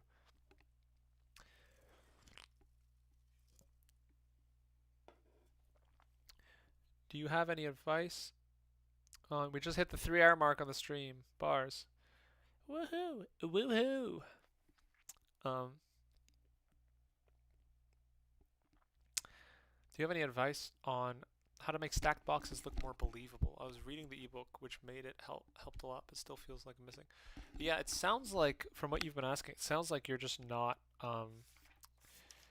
too familiar with the perspective. If you want to make stacked boxes, all you're doing is putting boxes of random orders all disappearing on the same horizon line. That's it, right? You just want all your boxes to converge to the same horizon line. That was a terrible way to draw that. So for this box, it's converging to this horizon line. So this is the box. But if I want to make it look stacked, I just pick another horizon line and make sure that the box adheres to the same horizon line, and then it will look stacked. Right? As long as all your box planes converge to the same horizon line, doesn't matter which the vanishing point it is, it matters where the vanishing points rest. They need to rest horizontally on the same level. If that's the case, you can twist them, you can tilt them. All box stacking is like rotations put on top of each other. So if you don't understand box rotation, then you're probably going to have a hard time doing this exercise. And now I don't know if these are happening. Now I don't know if I'm doing the actual in perspective right now, but it's because I'm now sort of just going on the intuition of what I sense this to be, what it would be. Right? As you go further and further down, you're seeing less and less side plane. Right? So that's box stacking. And now the opposite token is as it goes up, look what happens.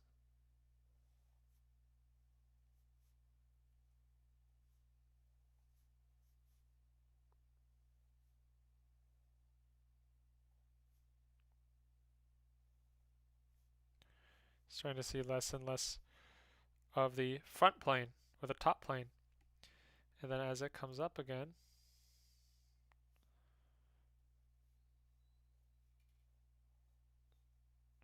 the way it's going to look normal is if even the top plane vanishes to the horizon line like this. And mine isn't really doing that, but yeah, that's how you check. That's how you make sure that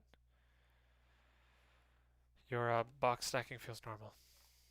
The face cam is gone.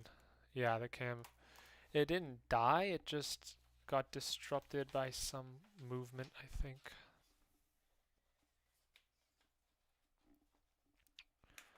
I'm having a hard time with bending knees or legs that move, shift in dynamic positions, especially with knees. Do you have advice? Whoa! 7 I70, you legend.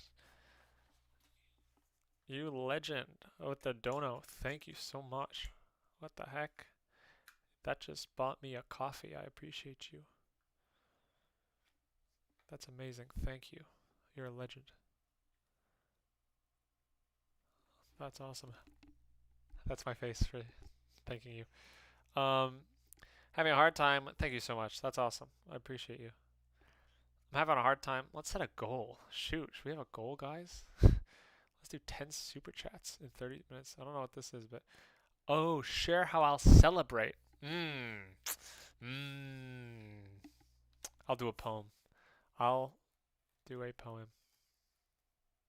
Boom. Yeah. All right, 7IO. You have started something terrible. There may be a poem on the other end of this donation line. Okay. Box rotation directly relates to the different positions of the vanishing point on the same. Box rotation directly relates to the different positions of the vanishing points on the same horizon level, correct? Yes. Yes, correct. And knees. How do you draw knees? Okay, so first, one big thing that helped me draw legs was like, okay, so the knee. Think about 2 blocks. The knee is... What is the knee? What am I saying? Let's draw a knee and figure it out. So, the knee.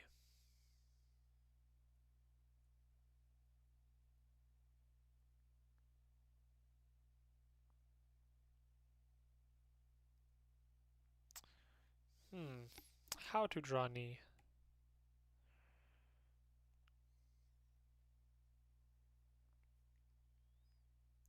Let's see.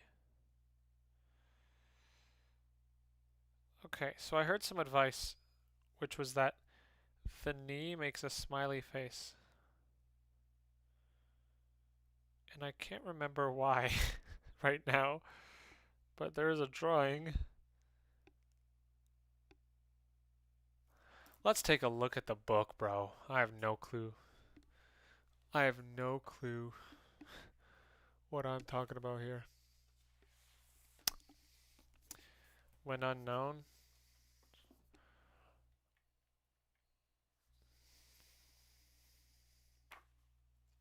Oops. Nudity warning.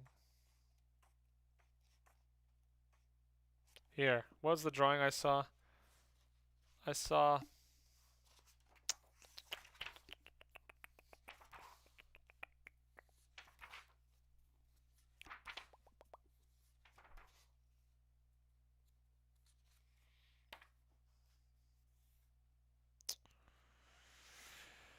There's a drawing here that I saw that I can't find right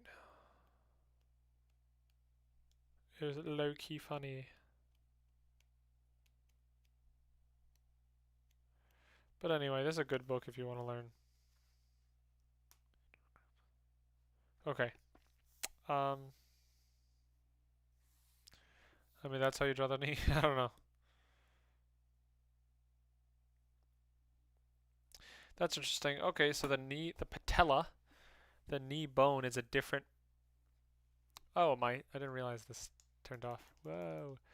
The patella is different than the bone of the actual femur. So you have your femur bone here. Depending if your knee's straight, if your leg's straight, the knee sticks out like this. If your knee turns, the knee goes in there. If the leg turns, the knee goes in there. So that affects the way the knee looks on the outside. Let that simmer. Okay. All right, let's get this drawing on the road because it always gets so late. I always draw so slow. But I do make something that I do enjoy. So, you know, I didn't eat dinner. I didn't eat dinner yet.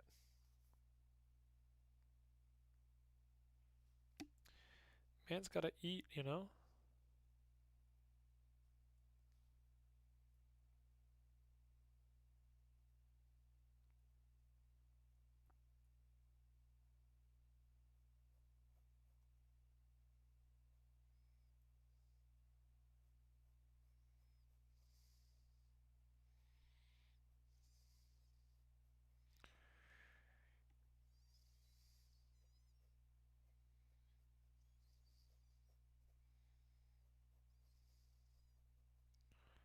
Bam.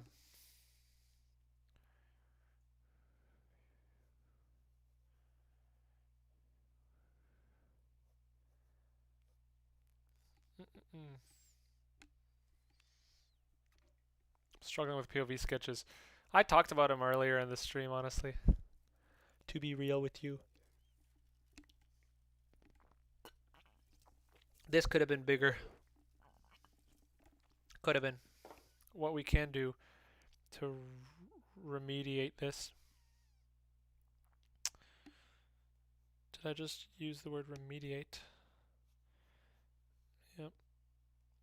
I hope that was correct. Is thicken the lineup just so it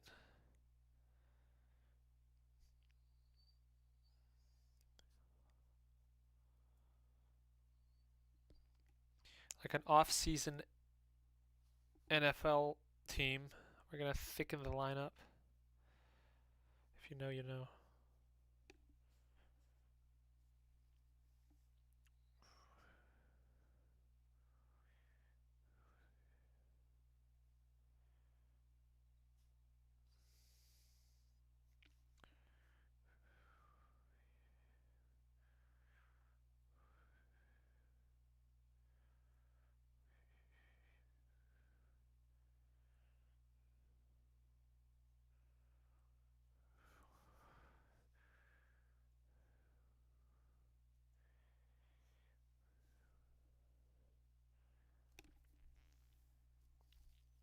Do you have any advice on how to improve shading value, light and shadow, rendering?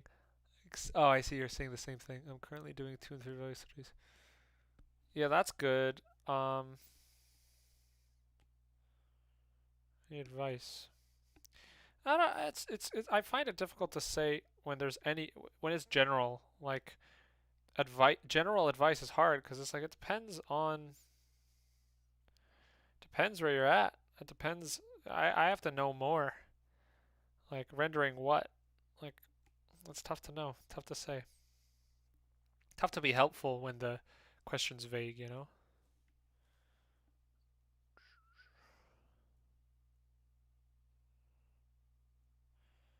There's no advice I can give for like I don't know. It's tough to say. Hey Big T. Lizen, what's up? When doing mannequins, should you change proportions to match a body type? Not really. You should just learn to draw like fat and muscle after.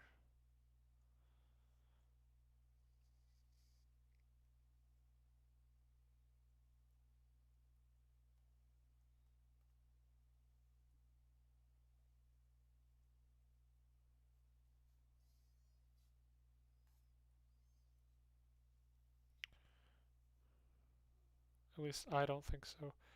I don't know other artists who do that.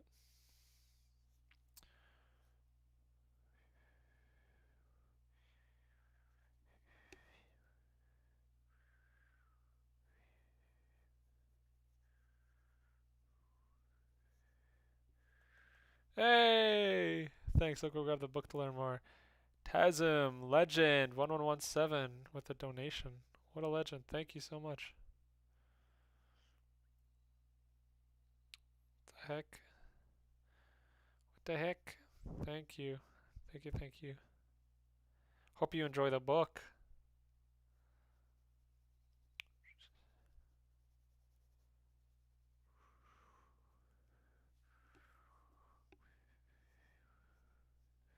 Oh my god. 10,000 won? Danny Kim, thank you. Thank you so much. I appreciate you. Wow, you're out in Korea. Love that.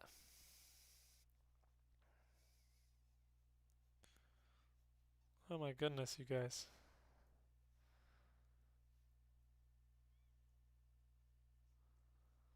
Thank you so much.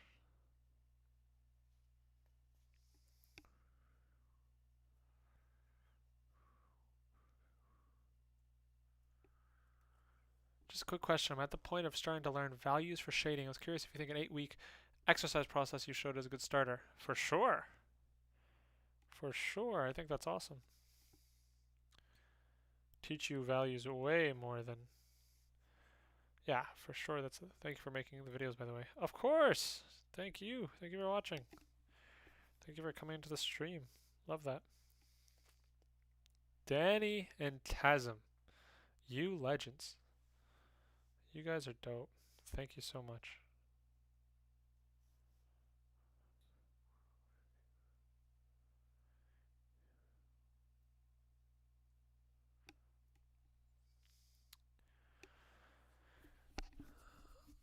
Okay, here we go. We're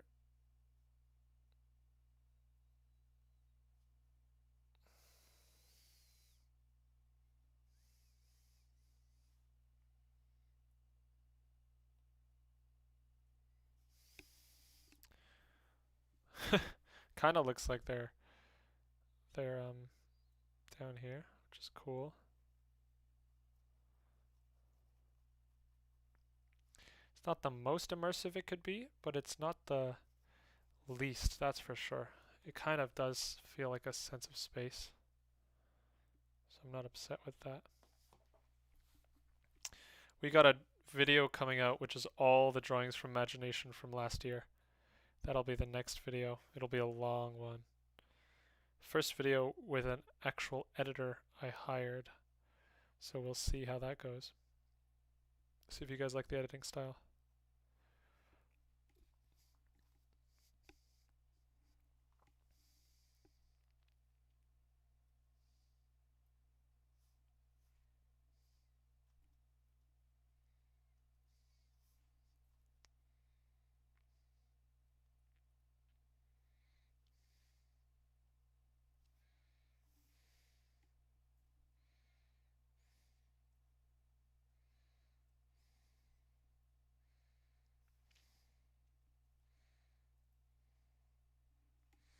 You mentioned before something about an upcoming Patreon. Head construction course. Is the Patreon now? Patreon's a future thing, and it'll be basically I'll start a series on there of videos called How to Draw Anything, and it'll be more off the cuff things like this, like me drawing in a sketchbook and showing you actually how to integrate. Because I know I made a lot of exercises, and a lot of people watch some videos, but they don't watch them all. And the videos don't always show the process, and I'll show you actually how to integrate every piece of the puzzle into drawing. And it'll be lecture style like this, like if I was doing on paper, just showing you guys a lecture, like if you were in a class. But it'll help you figure out systems, and I'll give you homework and systems and just sort of give you much more in-depth targeted information than you would get on YouTube, because YouTube does not promote content that is not viral content. So unfortunately, learning and entertainment aren't always aligned. Sometimes it is. We're in the field of edutainment, but learning and optimal education aren't always aligned. So in those cases, I have to go to external sources of support. Otherwise, I wouldn't be able to keep doing what I'm doing. So if you find that interesting, you will be able to support and educate more valuable information, application and stuff on Patreon. That'll be available.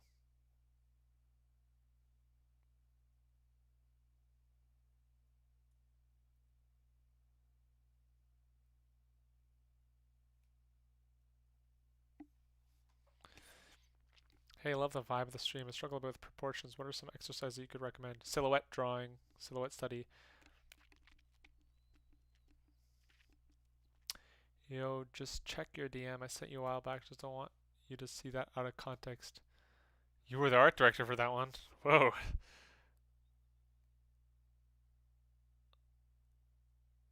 Oh, shoot.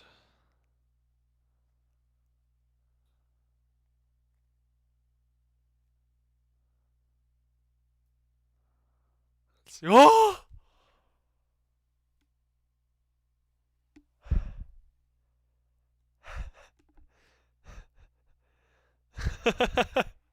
I see why you wanted to tell. Guys, without context, this will look like assault. But you guys need to see. You guys need to understand.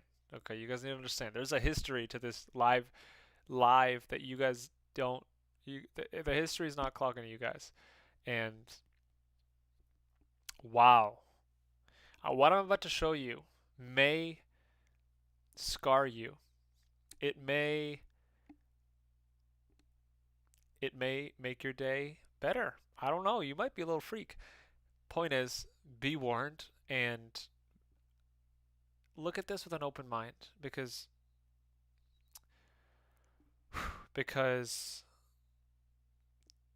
oh, oh, oh, I closed it. Yeah, it went away. It went away. My bad. So here's what happened.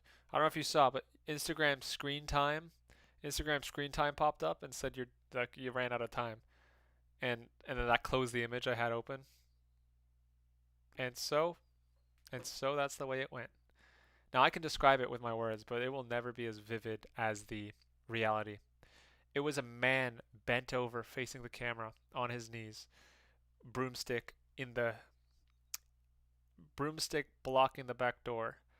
And the reason why was because I drew it was basically now I can't even find where I drew it. Maybe I never drew it.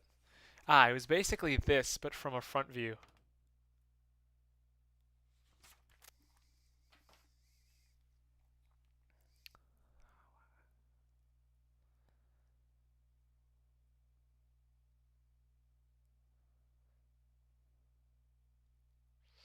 Sorry, I gotta respond to a text.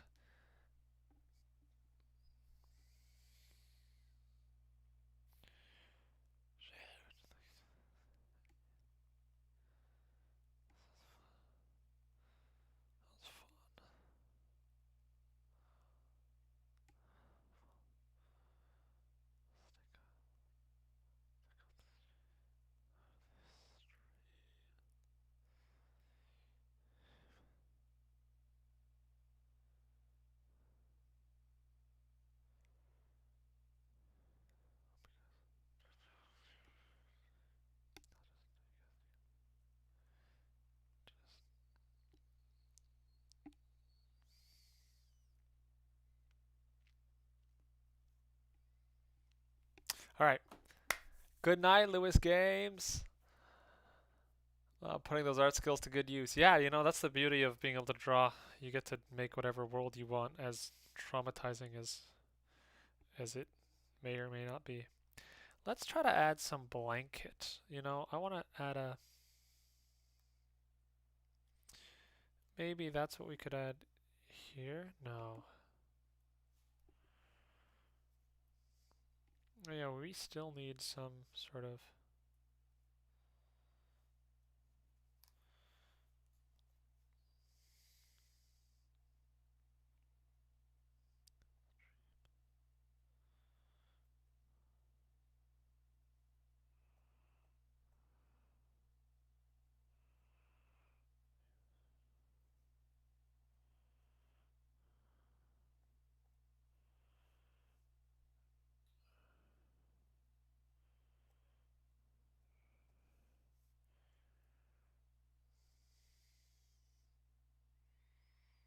Hmm.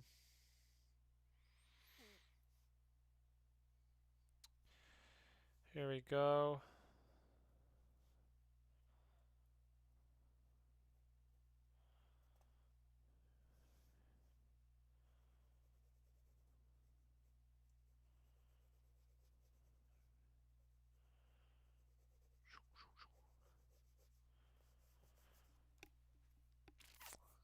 Finished my 10 animals. Still gotta get better breaking things down. Love that.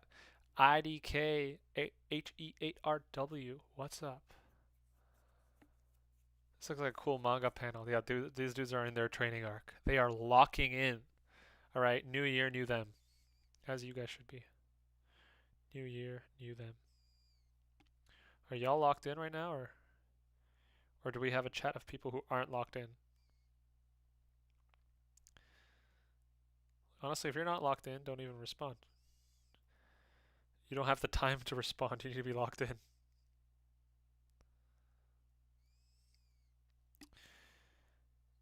Okay, good. Okay. Odd-san's locked in. That's good to know.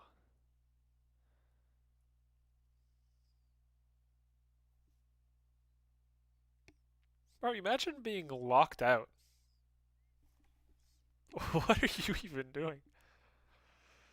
Telling me you can't get in. Bro, break the door down. Lock in.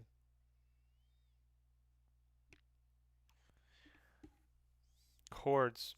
We're gonna add tons of chords.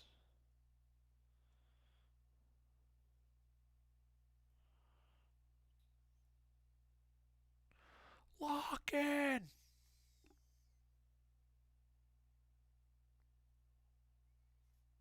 Ooh, ambient occlusions in these little corners might do a lot of heavy lifting for us.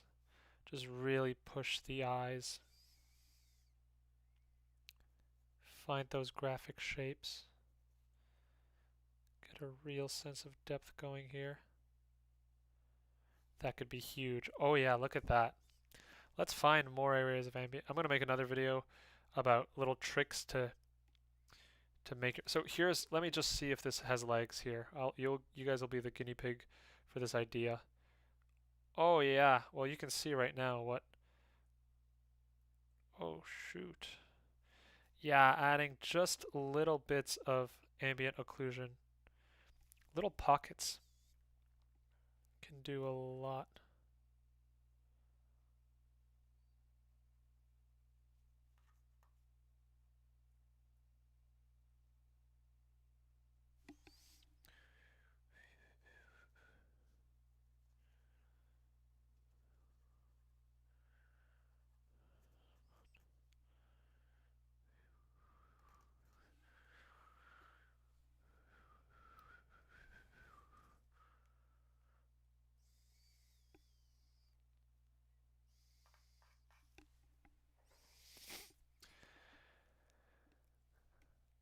Nice wigs as always.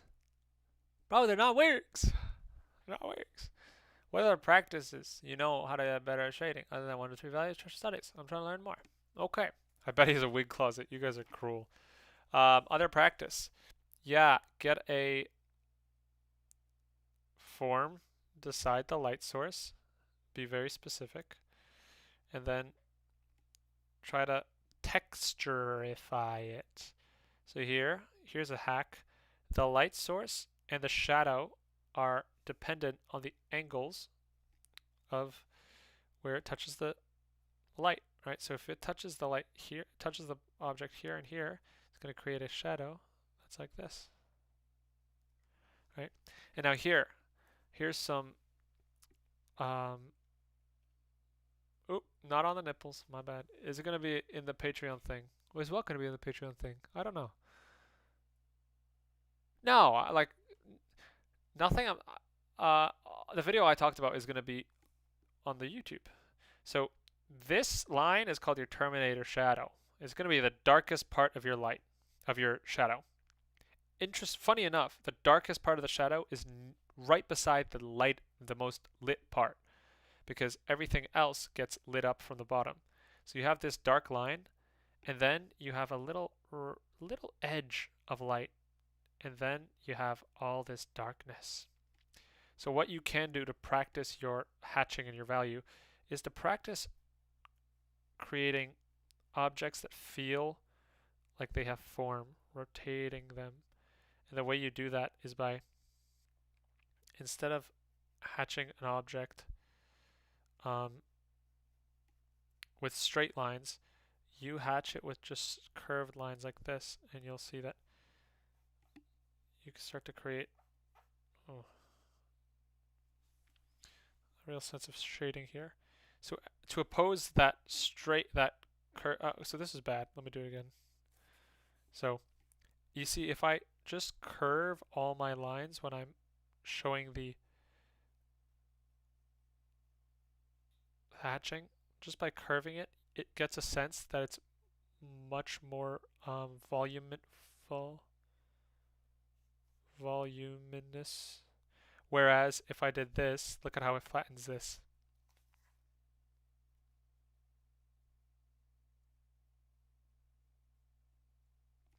That flattens it. That gives it curves. It's because following the contour, bro. Following the contour. Contours. But this, that creates a contour that makes your drawing look like it looks like a waffle. Contour is all you have, bro. It's just you and contour and line. You gotta respect the contour. So if you're hatching the floor, hatch along the direction of the contour, like this, right? Oh, you're giving that volume. Oh yeah, that's volume. Okay.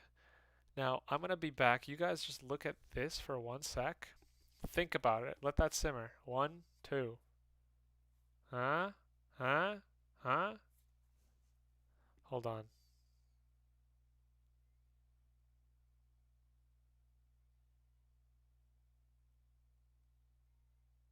Okay.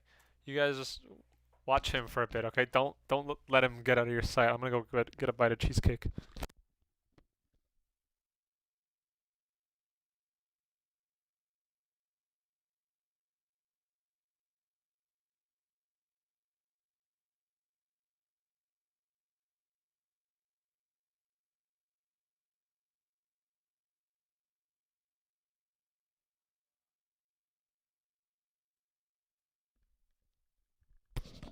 Oh my god. That is worth it. Wow. That's good. That's good. Wow. Dude, that it's like the best snack. I did not know. I didn't get put onto the cheesecake game until late in my life. But I don't regret it. Wow. Okay. Oh my god. That is so good. Okay. Okay. Back to it. Let's thicken this line.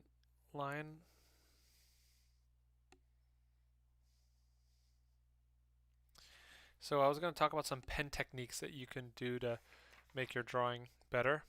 And they're going to be, like, let's say we have a character.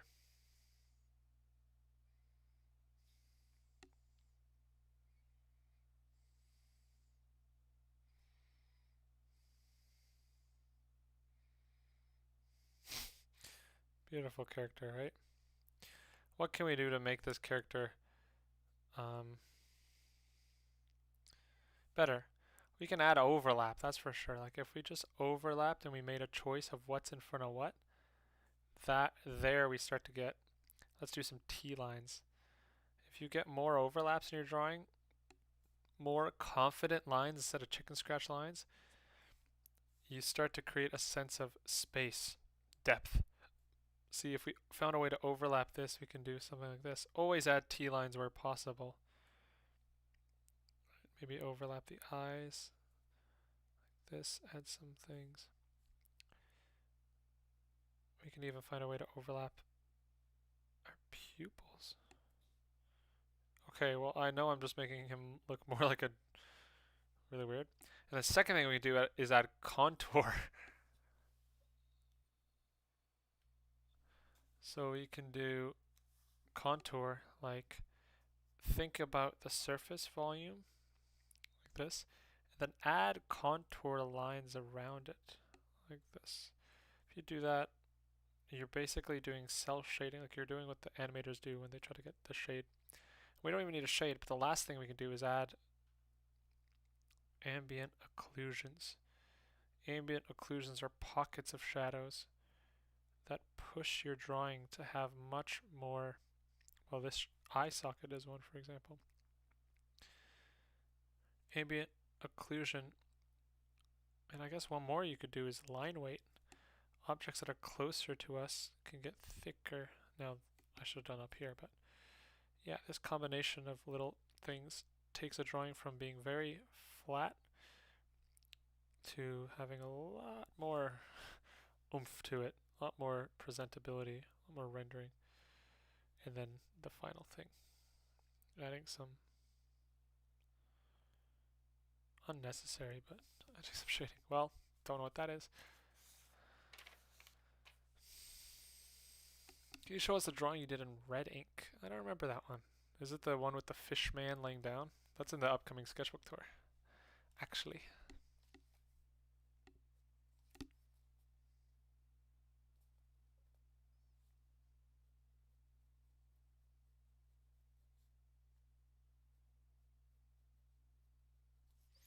Ah, so if you want to render this grass, you want to do patches of lines like this. What do I want to put here? Yeah, with the fish man. Yeah, I'll see if I can find it in a sec here. Let's see what I want to add here though.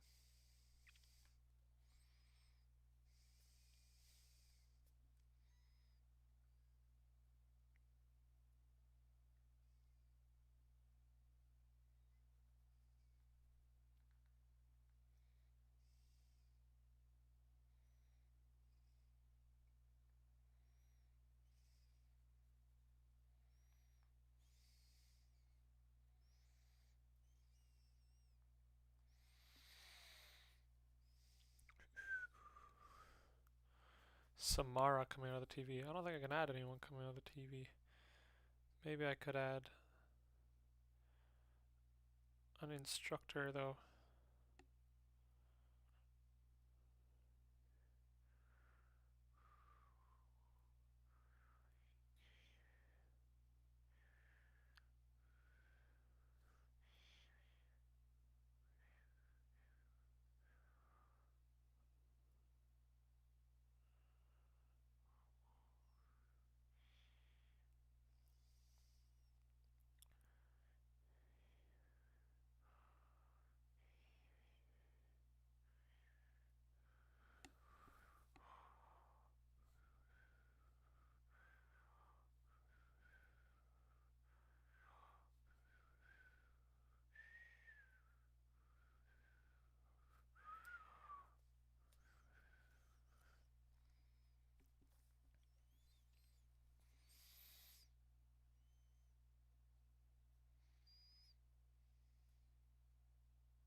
That cheesecake was banging, bro. That was so good. That cheesecake was so good. Oh, I'm worried about that house. I am. It doesn't look right. It does not look right. I gotta think about the perspective here. And not. I gotta be careful what I do.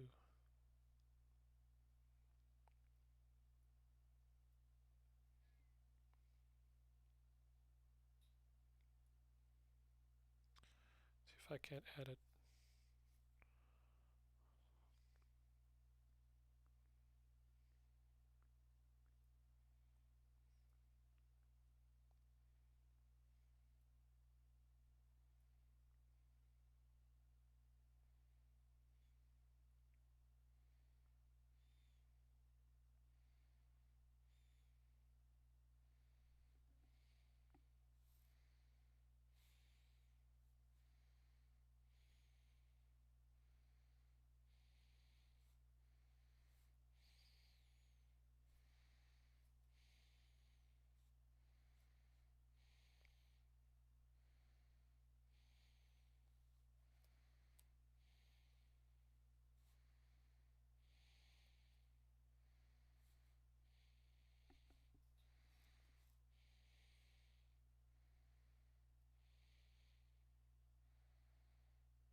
Kitty cat up there.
The Chad family. I've learned a lot from your style of teaching and also Rodgon. Awesome. Who gonna carry the boats? Literally. What is ambient occlusion? Ambient occlusion is where you don't have ambient light in a scene. So just pockets of darkness, basically. Like my heart. Inside my head, it's a madhouse. Sorry. So little areas here, right? Little areas where you have pure black. Ambient occlusion. It's a very fancy word for just saying there's nothing here. I have nothing above the horizon line, so I think I need to remedy that. And I'll do this like here.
Hey, I think we found out who's going to carry the logs.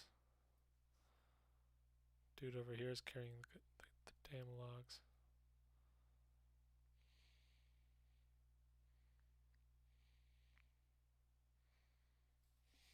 He's carrying the logs, bro. Nobody else. Nobody else is carrying the logs.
He's like, uh-oh, the MC.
Oh, y'all ain't been seeing it. Oh, I need to stop. What's your preferred method of approaching anatomy? Life drawing, reference? Drawing from imagination. I found I learned a lot from forcing myself to figure out how it would work. But then studying from books. Can't always draw from imagination. Well, I guess you literally could always draw from imagination, but you're gonna meet a roadblock eventually. In which case, it would be better to see reference. Although I think that's my preferred method now, because I had to do bone drawings and study like drawing like a few hundred skeletons. It's not nice. Like maybe a few dozen real full skeleton drawings. So once you do that, you don't need to study it as thoroughly after. But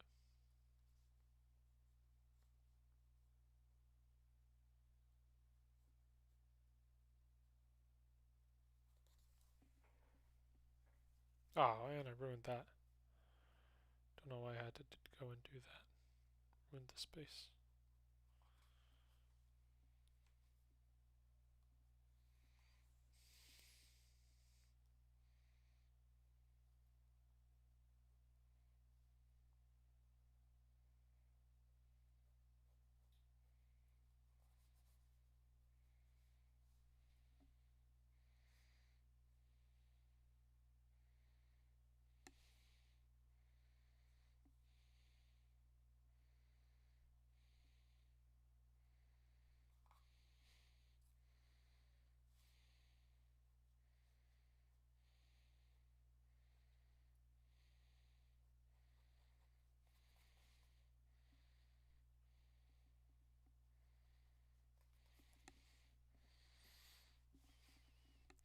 What's your favorite bone? I don't know.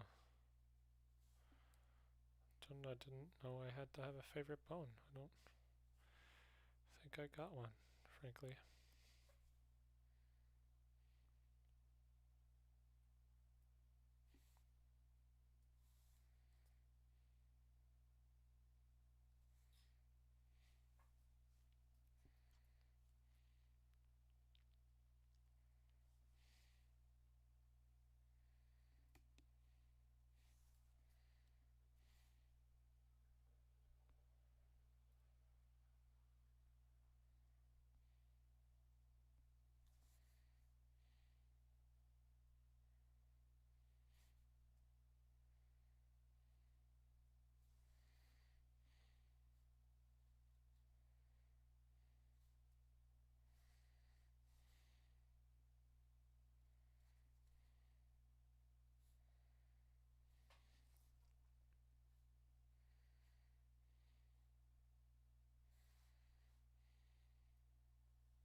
I'm locked in.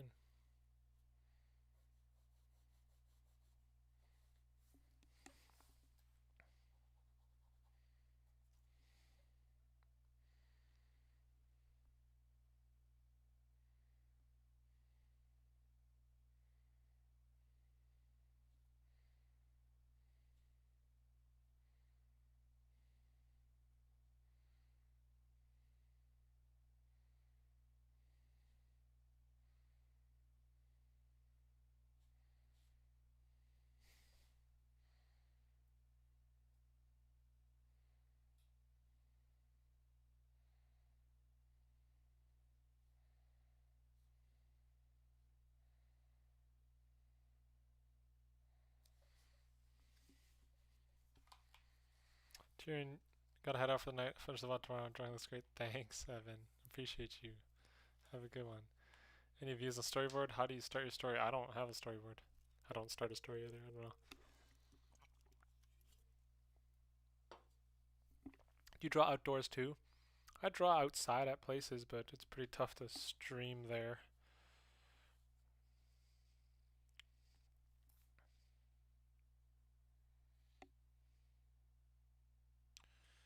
Given that my setup's all out here. I'll do some POV drawing. That's another thing I'll do for the Patreon, drawing on location. Maybe in person, maybe on a video one day, but haven't heard that being asked for much. And I merely do what the people ask of me. I just do what is asked.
Hi, Shiva. Shiva Niverma, Broken Draw, thanks. I've watched all your other Road to Kim Jung Gi videos and I'm so happy I got here to see this live. Oh, love that. Bro is locked. Okay, and watch this dude go. Thanks. Have you worked through Bijman much? No. Thoughts on his material? Really hard for beginners. You got any shorthand twisting and bending torsos or just a lot of practice? Shorthands. Just a lot of practice. No shorthands off the top of mind.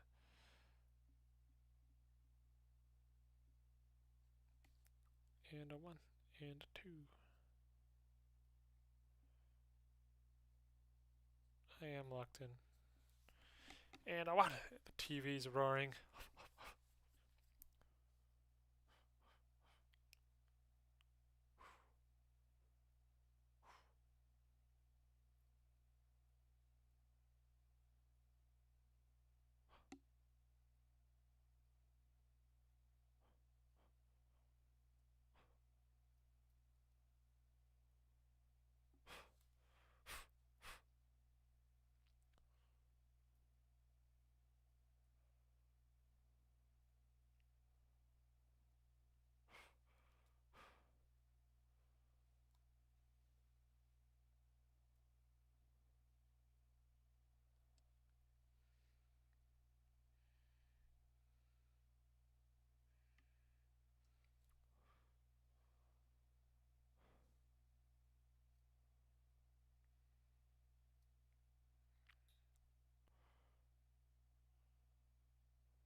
Can you do graffiti? Not really.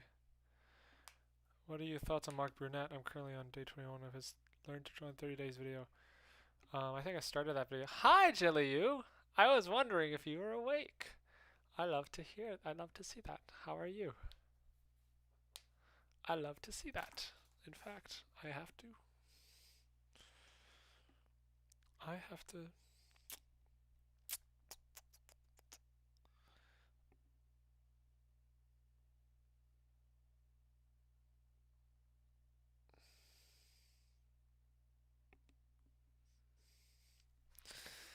Can I try graffiti? Not this stream, unfortunately. But I can try to learn one day. Low-key, I don't want to ruin this drawing because I know I definitely can't do graffiti. So it's gonna...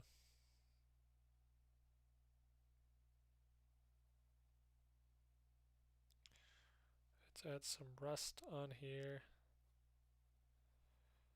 Bottom of the fridge is rusting up.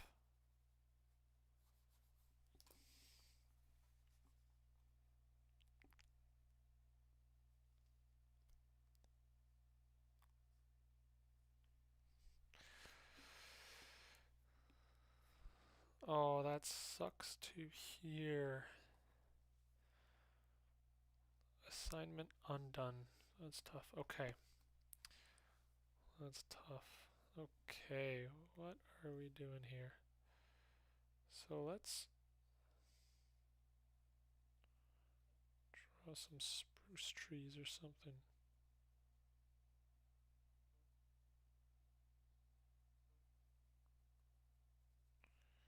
These are the bottom of trees.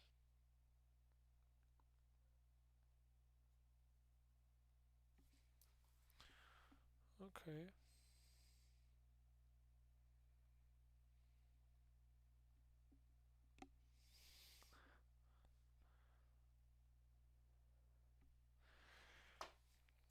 Alright guys, we're coming up to almost go time on the stream because truth be told, I wanna call my girlfriend. I can't lie. So, and the good news is we're almost done the drawing. Look at that.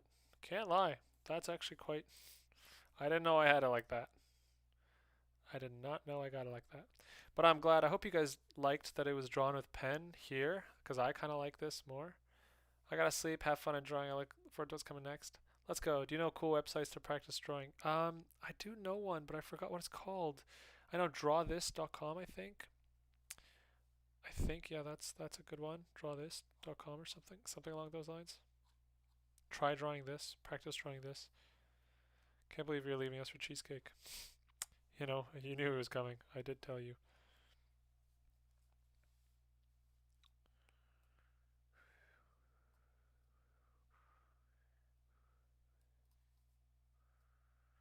Oh man, this horizon line's in the wrong place.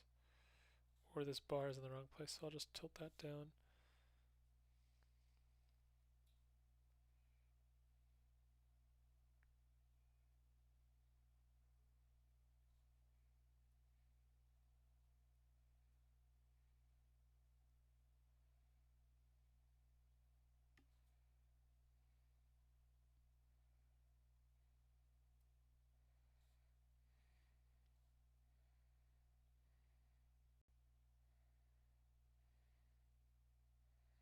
I'm starting to understand a little bit more about perspective and space, which is cool.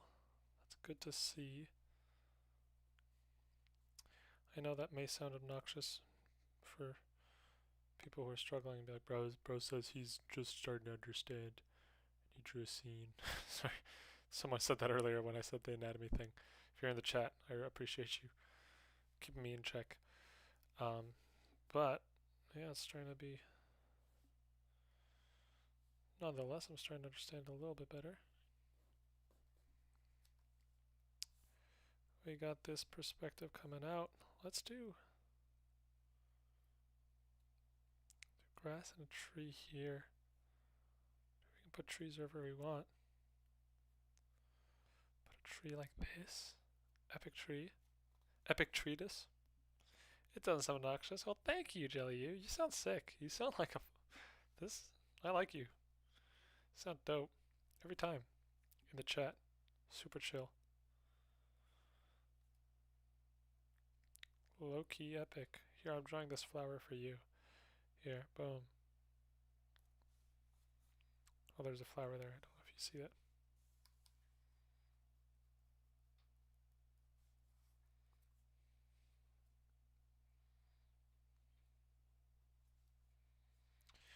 And just for good measure, let's put a... I don't know. Let's put a fabric of some sort. Let's say it's a t-shirt along this line here. This person maybe threw... But all of them are wearing t-shirts. Oh, but... Oh, this guy! Wow. Look at that. The puzzle pieces are fitting together, bro. He's shirtless because he threw his shirt right there. Boom. Can you write a better story? This is on the level of, like, J.R.R. Tolkien, bro.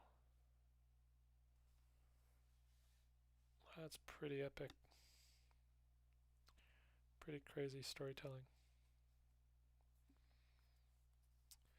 Okay, let's get some trees up in this foreground and we'll call it a day, huh?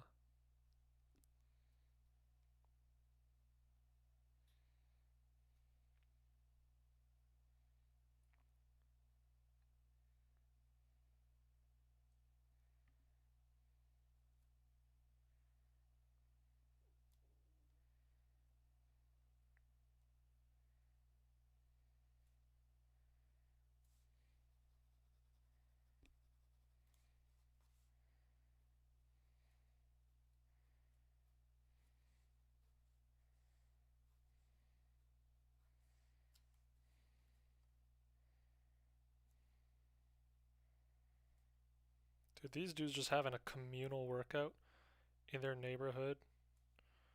Like, this is what I think my dad's childhood was like. At least that's how everybody describes the good old days. We just hung out in the yard, pressing iron, bro. What are you doing? This is what I imagine the 60s to be. Just dudes hanging out, pushing stuff, pulling logs.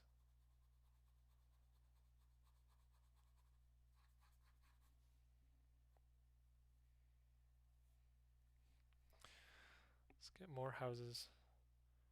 These houses just go way back.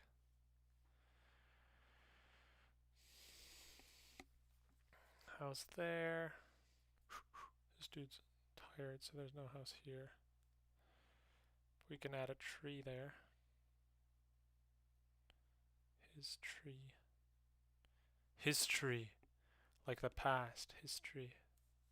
His tree. Let that simmer. Okay, here we go. Some more trees. Hers trees, maybe. Ramy boy, what up? I'm a really big fan. Please leave your girlfriend for me. Ah, for you specifically. I'll consider it, but she will bite your head off if you try to step up to her, so you better watch yourself. Alright, Jelly, if you don't want to be timed out of this server. Because I will not have anybody speaking ill about my girlfriend. Okay? So, I need you to send a written apology to her, please.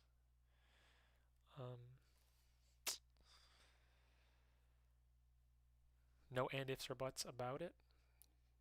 Just send that over.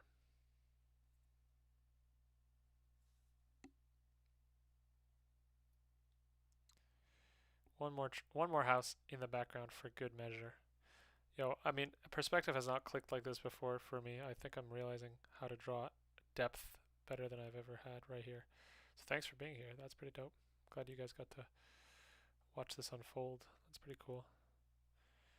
Yeah, coming back every week with you guys has been a lot of fun. A lot of knowledge out here that we're accruing, hopefully. Hopefully you guys are also drawing while I'm doing this, so it's not just me yapping for 4 hours straight trying to figure stuff out.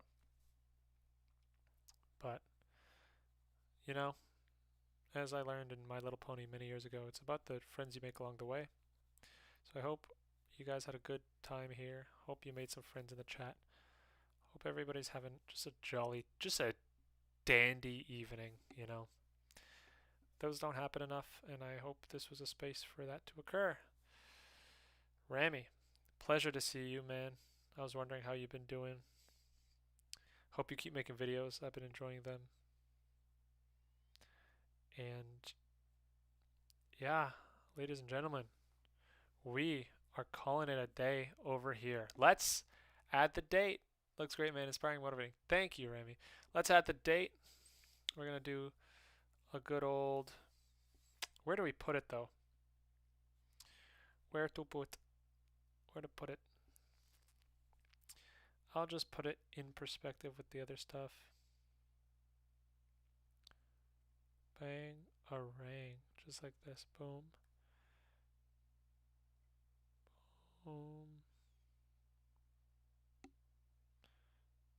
Bing, bang, boom. Like that.